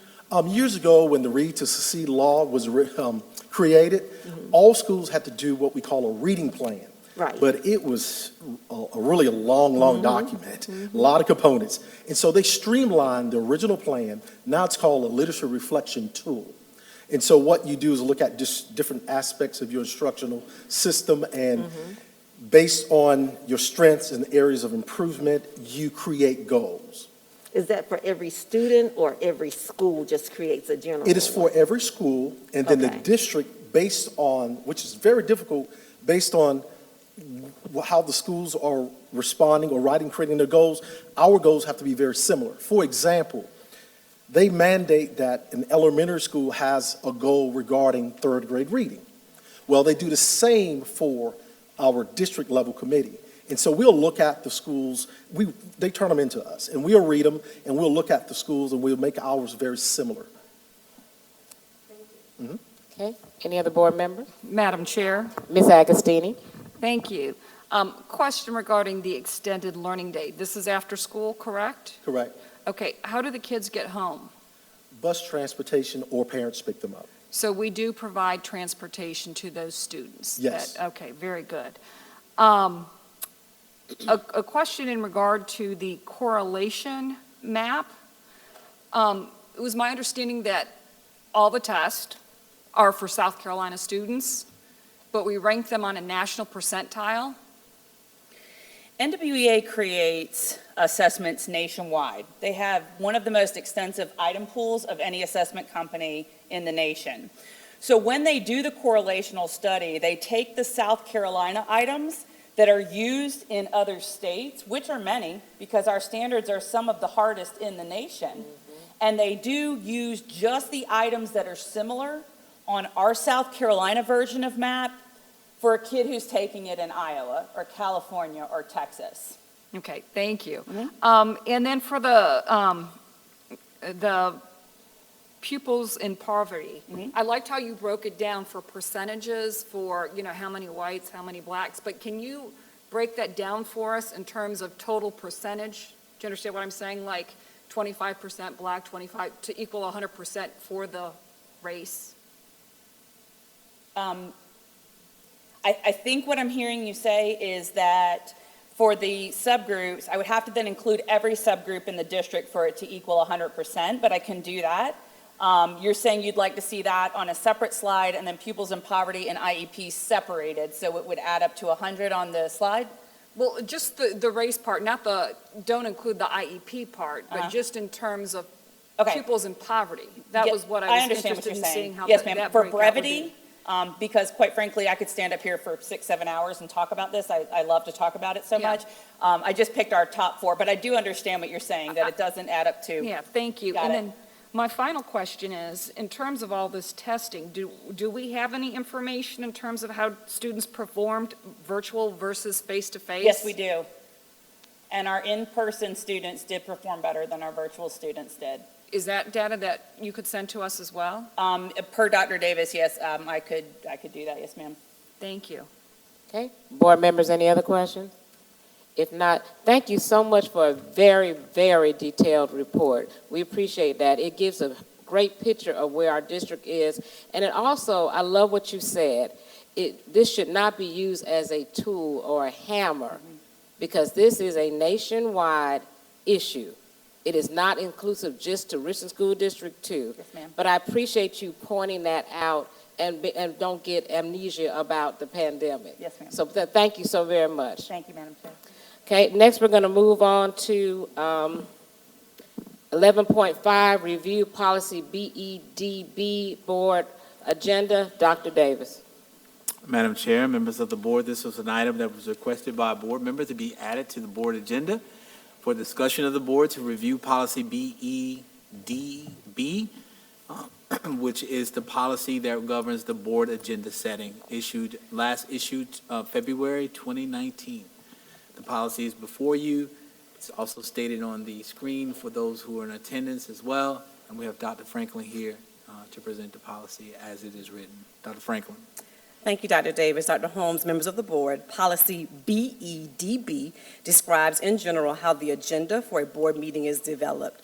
The agenda is developed by the superintendent and board chairman. Agenda items may be suggested by board members, staff members, and members of the public. The superintendent and board chairman take those suggestions into consideration and create the agenda for the meeting. Final approval of the agenda, however, is done by the board through a vote at the outset of the meeting. The policy also addresses the ability to alter the agenda and the requirement to make the agenda and supporting materials available to the board and public. Lastly, the policy includes general guidelines for public participation at board meetings. Board, any questions? Madam Chair. Who was that, Dr. Scott? Yes. Dr. Scott. My question would be, I would love to see us add where it says the superintendent in incorporation with the board chairman. I would love to see that add with the entire board. We're prepared the agenda for all meetings. And in every paragraph that says the superintendent in incorporation with the board chairman, I would love for that to incorporate the entire board. We're prepared. So on each paragraph that says superintendent and board chairman, if we could insert superintendent in cooperation with the entire board. Madam Chair, Mr. Manning. is that a motion or is that just a request? No, that is a request for us to consider. I'm not in favor of that. Thank you, Mr. Manning. Any other discussion? Yes, so Ms. McFadden. what I would like to see is on the second paragraph, it says items of business and then may be suggested by board members. And I actually thought that I had asked if we could get that, put up there so that we could see what I was trying to do. I know I sent it to all the board members, but I was hoping that it could be placed on there. I sent it in about a good enough time, but since it's not on there, I'll just have to explain it the best way I can. To mark out may be suggested and add requested. Then moving on to where it says staff members or public in that same sentence, to strike it out and put will be placed on the agenda at the agreed upon date between the requester, chair, and superintendent. Then moving down to the fourth line of that says reviewed for agenda, and strike that out and put placed on the agenda under 10.0 new business, and adding at the sentence after that by staff members and the public.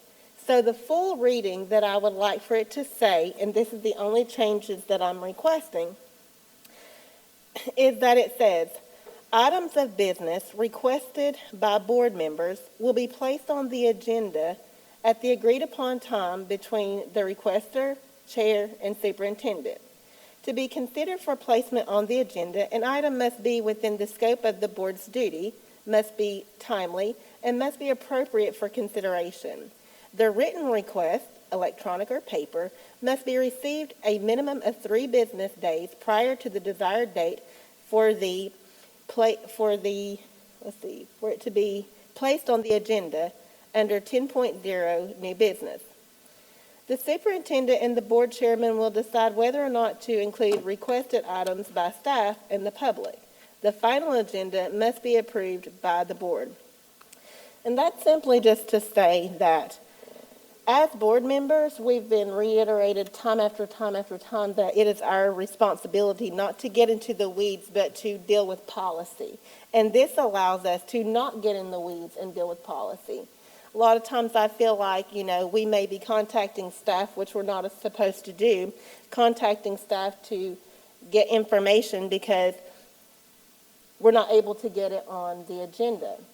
So the way that I would like it is because if Dr. Scott has asked for a couple of things, salaries and another request for a packet from the staff. So what happens is we can't remember that unless we go back through and watch the whole meeting again and try to write down everything that all the board members want. But if we can get the request put under new business, then we know who wants it and who doesn't, when it's going to be presented. So she wants the packet, so we would see on our agenda that she wants the packets and, who requested it, Dr. Scott. And when can we expect to see that? Within, 2 months or 3 months, just to be fair. Now, a lot of the things that were on the agenda today, the only thing I know that a board member asked to be put on there was this policy and then perhaps what Dr. Manning wanted on there.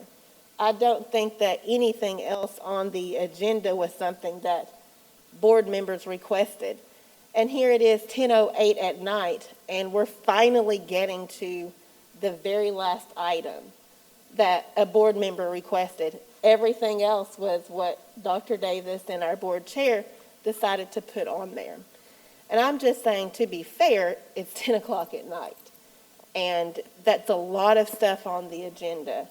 And only one thing that a board member who is in charge of policy has asked to be put on there.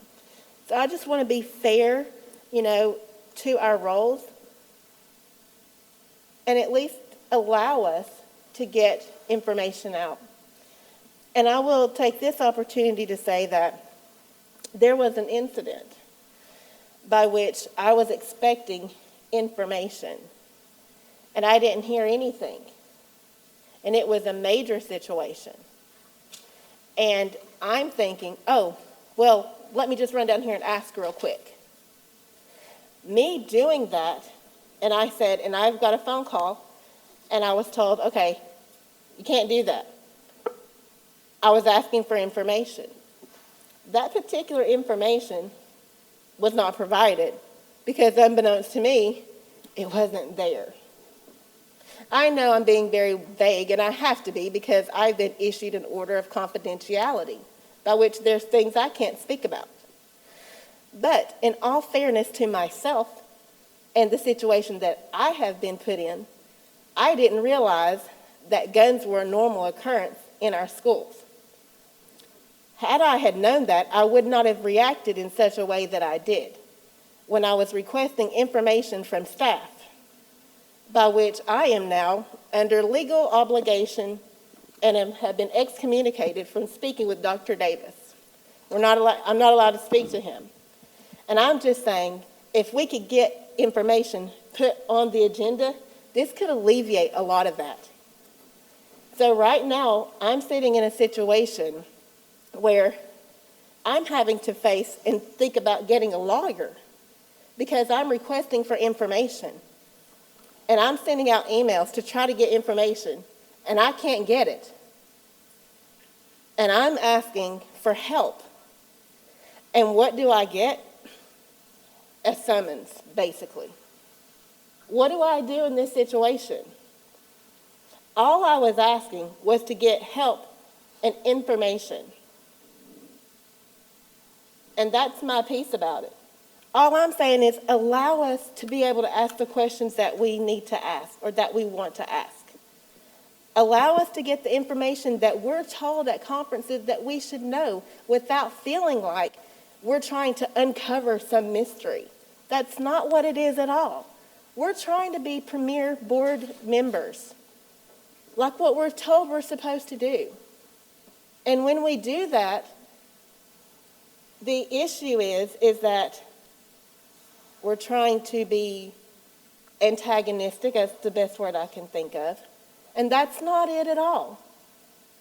They say we're a team, but I have yet to feel like that, especially whenever there's no camaraderie, And I hate to say that, but there might be a team over there, but it's not inclusive. And we talk about diversity and inclusion, but it's only diversity and inclusion when it includes you and your four and no more. And by the way, that's not for the core four or anything like that. That was just a cliche thing that people say, me and my four no more, because it rhymes. I'm just saying, that's the truth of it. And so this policy is to say, to alleviate that, help us be able to put stuff on the agenda so this situation doesn't happen. Thank you. Board members, any other comments?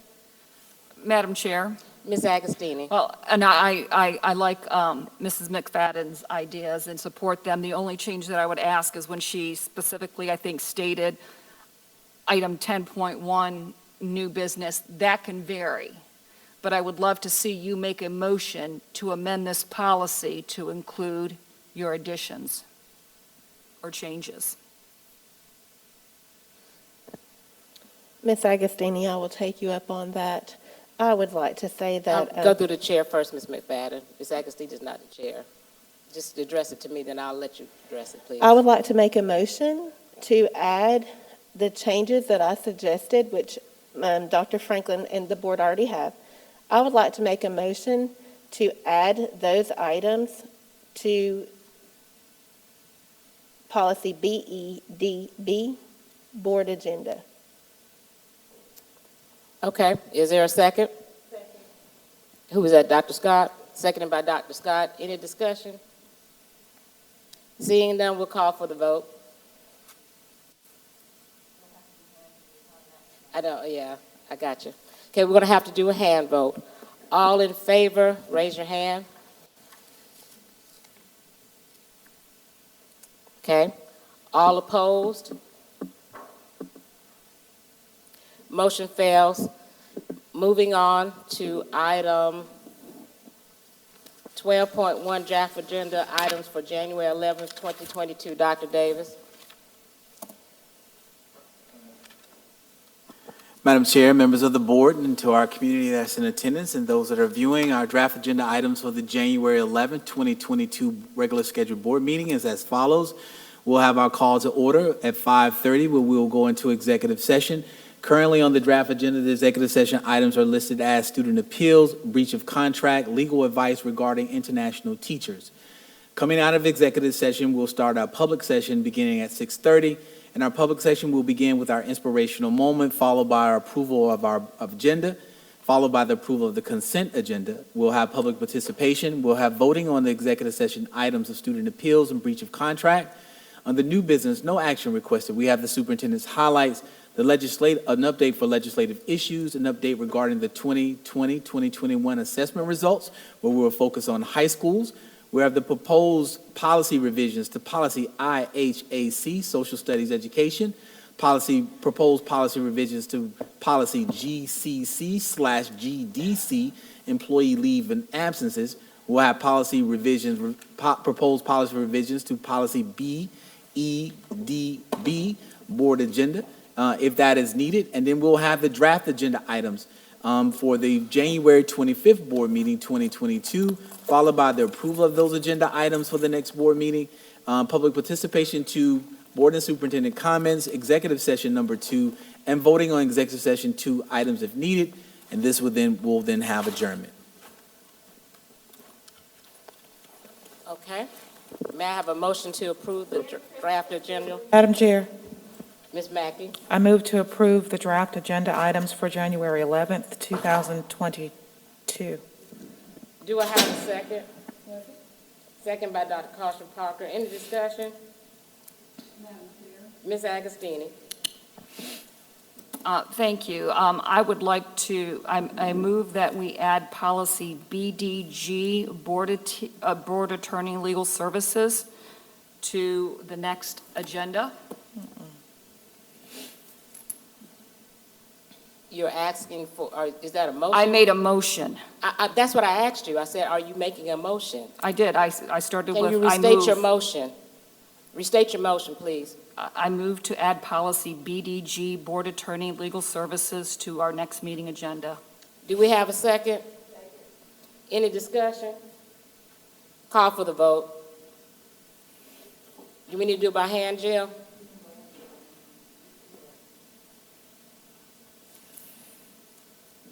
Yes, by hand? Oh, either way, we can do it by electronic then. We'll wait. Thank you so much. My iPad died. I'm on the phone. You So I may need to do it by hand. We might Yeah. need to do, And her that's thing my fault. died, so we're going to do it by hand. Okay. Thank you. All in favor, raise your hand. All opposed? Motion fails. Madam Chair, Ms. Agostini. I move to add policy ADD to the next board meeting to have it rescinded. Which one is EDD, Ms. Face Agostini? mask, I'm sorry? face mask policy, ADD. Okay. Is that a motion? Yes, ma'am. Okay. Is there a second? Who seconded that? That was you, Dr. Scott? Seconded by Dr. Scott. Any discussion? Oh, I have a question. I'm sorry. You have a discussion, Ms. Dr. Scott?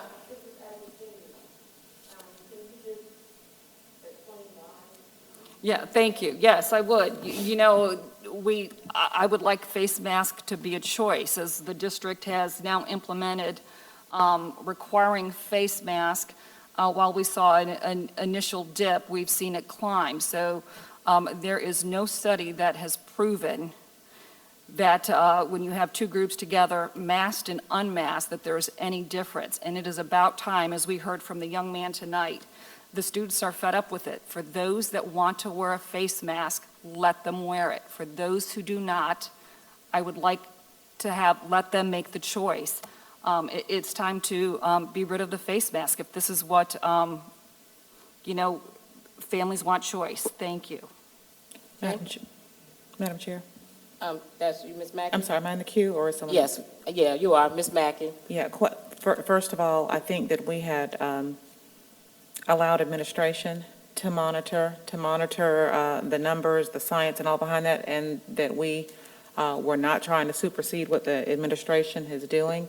Secondly, just an observation, I'm not a scientist. I know that Richland 2 has been diligent, as well as some other districts have been with regard to face masks, and that our numbers have been controlled, I think, due large in part to the face masks. I know that the reports have shown us that after every holiday, oftentimes there's a surge after people gather together for holidays and things of that nature, but I'm not supporting the motion just because I do want to allow our administration to continue making those informed decisions on our behalf.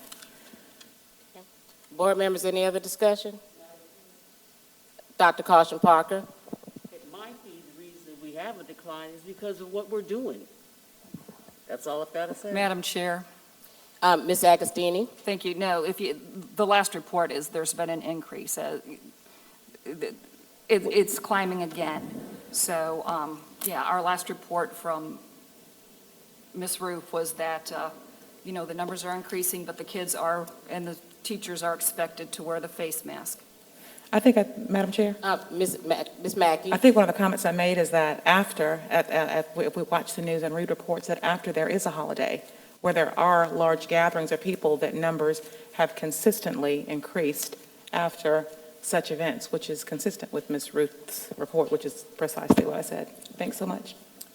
Any other discussion, Dr. Scott? Yes, why I second Mrs. Agostini's motion. I am not going to support it, but I second her motion because I just feel like as board members, we should support each other to give us an opportunity to have discussions. And with that being said, I just hope that my colleagues will begin to support each other when we're asking for policies to be placed on the board, because we are the policy makers. It doesn't mean that you have to agree with it, but at least show some kind of support to place it on the agenda. Let us have a discussion, and if you don't agree with it, vote it down. There are many times that I support motions that I don't agree with, but I only do that so that person can feel supported and that we can have a discussion. So moving into the new year, it is going to be my prayer that each board member be considerate of each other. It doesn't mean that we have to agree. We can agree to disagree, but allow the public who has elected us as board members and as policymakers to have policies placed on the agenda, have an open, candid discussion, and then vote your desire. So I just really hope over the holidays that we begin to show more respect, more kindness, as some of us like to throw out there, and understanding. And then let's not make the faces when someone is saying something that you don't agree with. There are different crayons in a box. They all are different shades. It doesn't mean that you have to agree, but let's be considerate and kind and mature enough not to have to turn to each other, make faces when someone is saying something, and show a little more support. Thank you. Board members, any other discussion? I'm Dr. Caution Parker.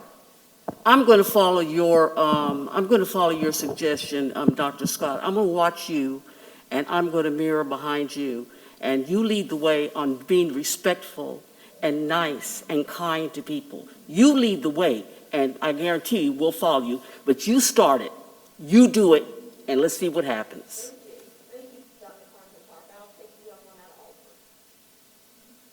Any other discussion? Madam Chair, Mr. Manning? I just want to say, I support administration's decisions about the mask for a couple reasons. One, because when we let some students have choice for masks, we take away other students' choice to be in a room where everyone has a mask. Also, I support it because administration has a responsibility. We just heard about the amount of classroom time lost. When you have masks and there's a potential exposure, because of CDC rules, you keep more students in the classroom. So you give students an opportunity to stay in the classroom to keep that classroom time. For those reasons, I support administration's decision because the data clearly says they need to be in the classroom with a teacher, which is what we keep hearing and what Ms. Agostini has stated many times. We need to pay subs, we need to pay qualified people, we need to have teachers and educators in the classroom. The students need to be in there with those people. And we also need to, as Dr. Scott said, respect the right of all. And so we need to respect those who don't want to be in a tight classroom with other people unmasked. And so we give one person a right, we take another one's away. It goes both directions. It's not a one-way street. So for that reason, I am not going to support the motion because I support the work that administration is doing. I'm going to say something here. I appreciate the fact that there is the concern about wearing masks. I personally do not want to wear a mask myself, so I understand that concern. But I also know that we are still in a pandemic. I mean, we still have issues. And also, everybody on this board that is currently sitting on this board agreed to let administration make the decision based on data, based on the needs of the school, and based on what they saw. We also, in addition to that, we also had asked Dr. Davis to do a survey to see where the actual people who are in the classrooms, we all talk about respecting the teachers and their needs. Let's respect it in that way also. We talked about the survey to see how they felt about unmasking and getting that done, which I'm sure Dr. Davis are you still working on that, correct? So before we go and supersede what we all, and I mean every board member that is sitting, agreed to let administration make this decision. Not by happenstance, but by data, and by now, in addition to data, by thoughts of the people who are actually in the classrooms doing it. And that's the teachers and the students and the aides and the cafeteria workers and the bus drivers, everybody who will have the potential exposure. What I'm hearing and I'm consistently hearing is a continued sort of thing to pander to small pockets of people. But remember, as a board member, It's not about not taking anybody's rights away. It's about sitting in this seat and recognizing that we serve 28,000 students, 28,000 households. So we cannot make decisions based on this group or this group or this group. We have to make decisions based upon the totality of this district. So I resent, and I'm going to take notice with the fact that we're sitting here and we're not allowing people to just have freedom of choice. That's not it. We're responsible, we're duly elected to not one group of people, but we're duly elected to the totality of this district. So I am with you, Dr. Davis. I will support whatever decision that you decide to make. Okay, any other discussion? Yes, I'll call for the vote. Do we need to do hand vote?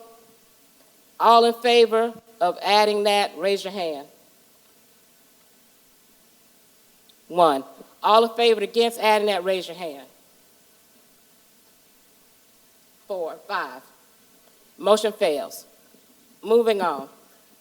There's no need for 14.1 public participation. I think my motion is still, my initial motion was to approve the draft agenda items. Ms. Agostini's was a supplemental motion. So if it failed, we need to still vote on mine. Thank you. It's late in the evening. No problem. It's no problem. Thank you, Madam Chair. Getting a little tired now. Okay, thank you. We go back to the initial motion, which was, can you restate it, Ms. Mackey, again? Simply to approve the draft agenda items for the January 11th, 2022 board meeting. Okay, and that was already seconded. Okay, so let's take the vote. Was it, sorry, what, Dr. Davis? Okay. It was already seconded. Let's take the vote on the original motion. Hand vote. All in favor? 1, 2, 3, 4, 5. 5 in favor. Any noes? 1 no. Motion passes. Okay, now we'll move on to, there's no need for 14.1. Now we're at 15.1, board and superintendent comments. We will start with you, Dr. Scott.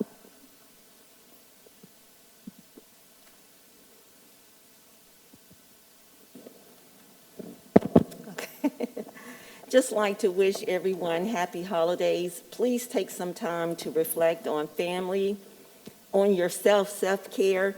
Be safe, continue to wear your mask, and I look forward to seeing bright, bushy faces and smiles in 2022.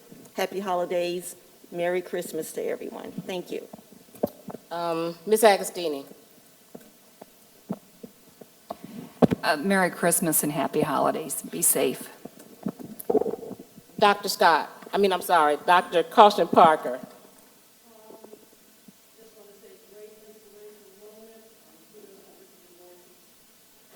Kudos to Richland Northeast students, Mr. Rivers and Principal Sims. Dr. Davis, again, thank you for the highlights. Thank you for your leadership role in bringing the SMART program here to Richland 2, not only to Richland 2, but to the Midlands area. That was a job and a half. And I want to thank everyone for their reports this evening. Jennifer, you know it is good seeing you back. And I hope everyone enjoys a safe and wonderful holiday. Thank you. Mr. Manning. Yeah, I hope that that everyone will have a relaxing holiday break, that everybody can recharge their batteries. I appreciate the board's support, and I think it shows our dedication to our students and staff and community that we're trying. And I know it's hard, but we are trying to understand the challenges that you're facing. And so take this time to reflect, spend time with friends, family, recharge the batteries, try not to eat too much as I sit up here and eat chocolate-covered pecans. But thank you all very much, and have a great holiday. Ms. Mackey. Thank you, Madam Chair. I just want to thank Mr. Rivers again for volunteering to have his musical ensemble for Richland Northeast and to share some holiday music with us. That was a nice tone setter for the meeting. And I just wanted to say this before I forget. Dr. Davis is very diligent about sharing kudos and success stories and mentionable items of staff members, of our amazing principals, our wonderful teachers, our students, our community members, and all that they are doing in the face of a pandemic to be successful. And we appreciate all of our Richland 2 family, but he never, of course, mentions himself, which is a bit of humility, I imagine, so I will. I just wanted to congratulate our superintendent. The College of Education at the University of South Carolina is recognizing him with the 2021 Equity and Justice Award. It is a big deal. Dr. Davis recently received their Outstanding Alumni Change Agent Award. The award recognizes and celebrates the academic or non-academic achievements of a college or education graduate. Dr. Davis has garnered national attention from several organizations for his equity, diversity, and inclusion efforts, to include the AASA, the National School Superintendents Association, the K-12 Dive, by which we were just awarded. Richland 2 was the School District of the Year, which is another big deal that he mentioned, and a publication covering Education News and Education Week magazine. So although he is very gracious in recognizing the accomplishments of others, and I'm thankful, I just wanted to recognize his as well. So congratulations, Dr. Davis. Secondly, I just wanted to not, I had to speak on this. I don't want anyone to think that the money that is entailed to attend conferences and continuing education is anything to be taken lightly. Our educators, our principals, staff members, all engage in continuing education, professional development. It costs money to attend a conference. It costs money for us to go to any type of continuing education. Please know those opportunities are not squandered, and that no one board member speaks for all of us. Speaking for myself, I love opportunities for continuing education. When I sit at those conferences, regardless of where I sit or what board members I sit with or whom I fellowship with and collaborate with, I appreciate the opportunities to learn about different policies, to bring those ideas back. And oftentimes it's not about just policies we're implementing, but board behavior. It talks about what you can do individually as a board member to come back and be a better board member, sometimes just by your behavior. So I don't want anyone to think that money is spent on continuing education for board members and that it's squandered and that we go there to play or to do kids. No, we go there to learn, and I love it. I can only speak for me. I won't speak for all 6 other board members here. I can only speak for me, but I appreciate the money that is spent to provide continuing education opportunities for us. It's not taken lightly. I love it. I understand it.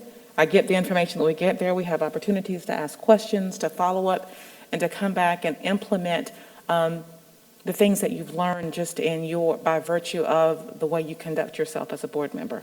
Having said that, thank you all for being here. The hour is late, but for those who are still with us, some have to be, some are still here because they want to be. We appreciate you. I hope that you have a safe holiday with your family. Be safe with your loved ones, and have a great evening. Bless you all. Dr. Davis. Thank you, Madam Chair. Again, to everyone, happy holidays, and to the board, thank you for the resolution. I'm sure our faculty and staff, our students and our parents and our community will be very appreciative of the opportunity for the resolution, and we'll work to make sure that we honor that resolution to ensure that we have time to spend with our families during the holidays, this holiday season. I want to also thank my staff for the outstanding presentations tonight and for being here, especially to Jennifer for the wonderful presentation. And she and I both are very, very committed to data and being somewhat of data geeks, although she's far more advanced than I am at that. Just one of the pieces of data that we both that jumped at us that we're really excited about and really has demonstrated our efforts, that really speaks to our teachers and our students, our parents, our support staff, our teacher aides, and all the collections of all those individuals who work with our students to see. I think it cannot be understated. To see a 10-point growth in performance data over a 3-4 year period is nothing short of phenomenal.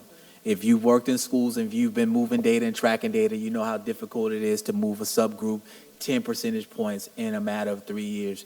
And so that's just a testament to our academic team, to our teachers, to our administrators, to those who support those students in those classrooms, our instructional aides, our special education department, everyone who wraps their arms around student academic growth and development.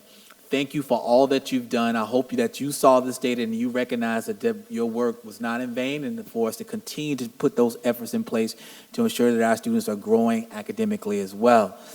I'd also want to just say congratulations to the entire Richland 2 family again, and thank you, Ms. Mackey, for sharing that and for restating that. I think in the hoopla, all that's going on, we forget to celebrate the fact that we were recognized by a national publication as a District of the Year. I just don't know how that gets lost in the process, but we are recognized. And I think with the same energy we have to deal with issues and complaints and concerns, when we do something exceptional and outstanding or premier, we should be able to stand firm and stand tall and recognize those things as well. And so to the entire Richland 2 community, congratulations on being recognized as a District of the Year, and thank you for your contribution to that award. Thank you, Madam Chair. Thank you, Dr. Davis. I'd like to start by saying thank you for the Be Smart program and your initiative and your staff's initiative in bringing that to our district and spearheading that, Dr. Davis. That was a massive undertaking, and we appreciate being partners with the several school districts, the hospitals, the other fire departments, and everybody. It's a wonderful, wonderful agreement, and that took so much work, and we appreciate your leadership in spearheading that with the SMART organization. Second of all, I had the honor of being in the Blythewood Parade, which was my first time. So I want to say congratulations to all our Richland 2 students that were in the Blythewood Parade. And special kudos to the band. They had a combined band. They combined the high schools together, and it turned out to be a massive band, and they were so cute, and they were so excited. It was wonderful to see them, and our ROTC was represented there. It was a wonderful, wonderful day to be a part of that. Thank you. And also, to our people who did the reports tonight, we're here at 10 o'clock because you did such a detailed job. Let's give them a hand. They did a detailed job. But thank you so much for all that information. I think sometimes for those people who are not traditionally educational people or who have not worked in education, they don't understand how critical it is to have a working knowledge of how things run in a school. So for you to put that out there the way that you put it out there with the data that you presented, it was in a simplified manner that almost anybody could follow, and that's important. So I really do appreciate that. The other thing is Dr. Davis, and Dr. Davis faculty and staff who are still with us here at 10 o'clock, and the staff that is not here with us, and the bus drivers and the teachers and everybody else.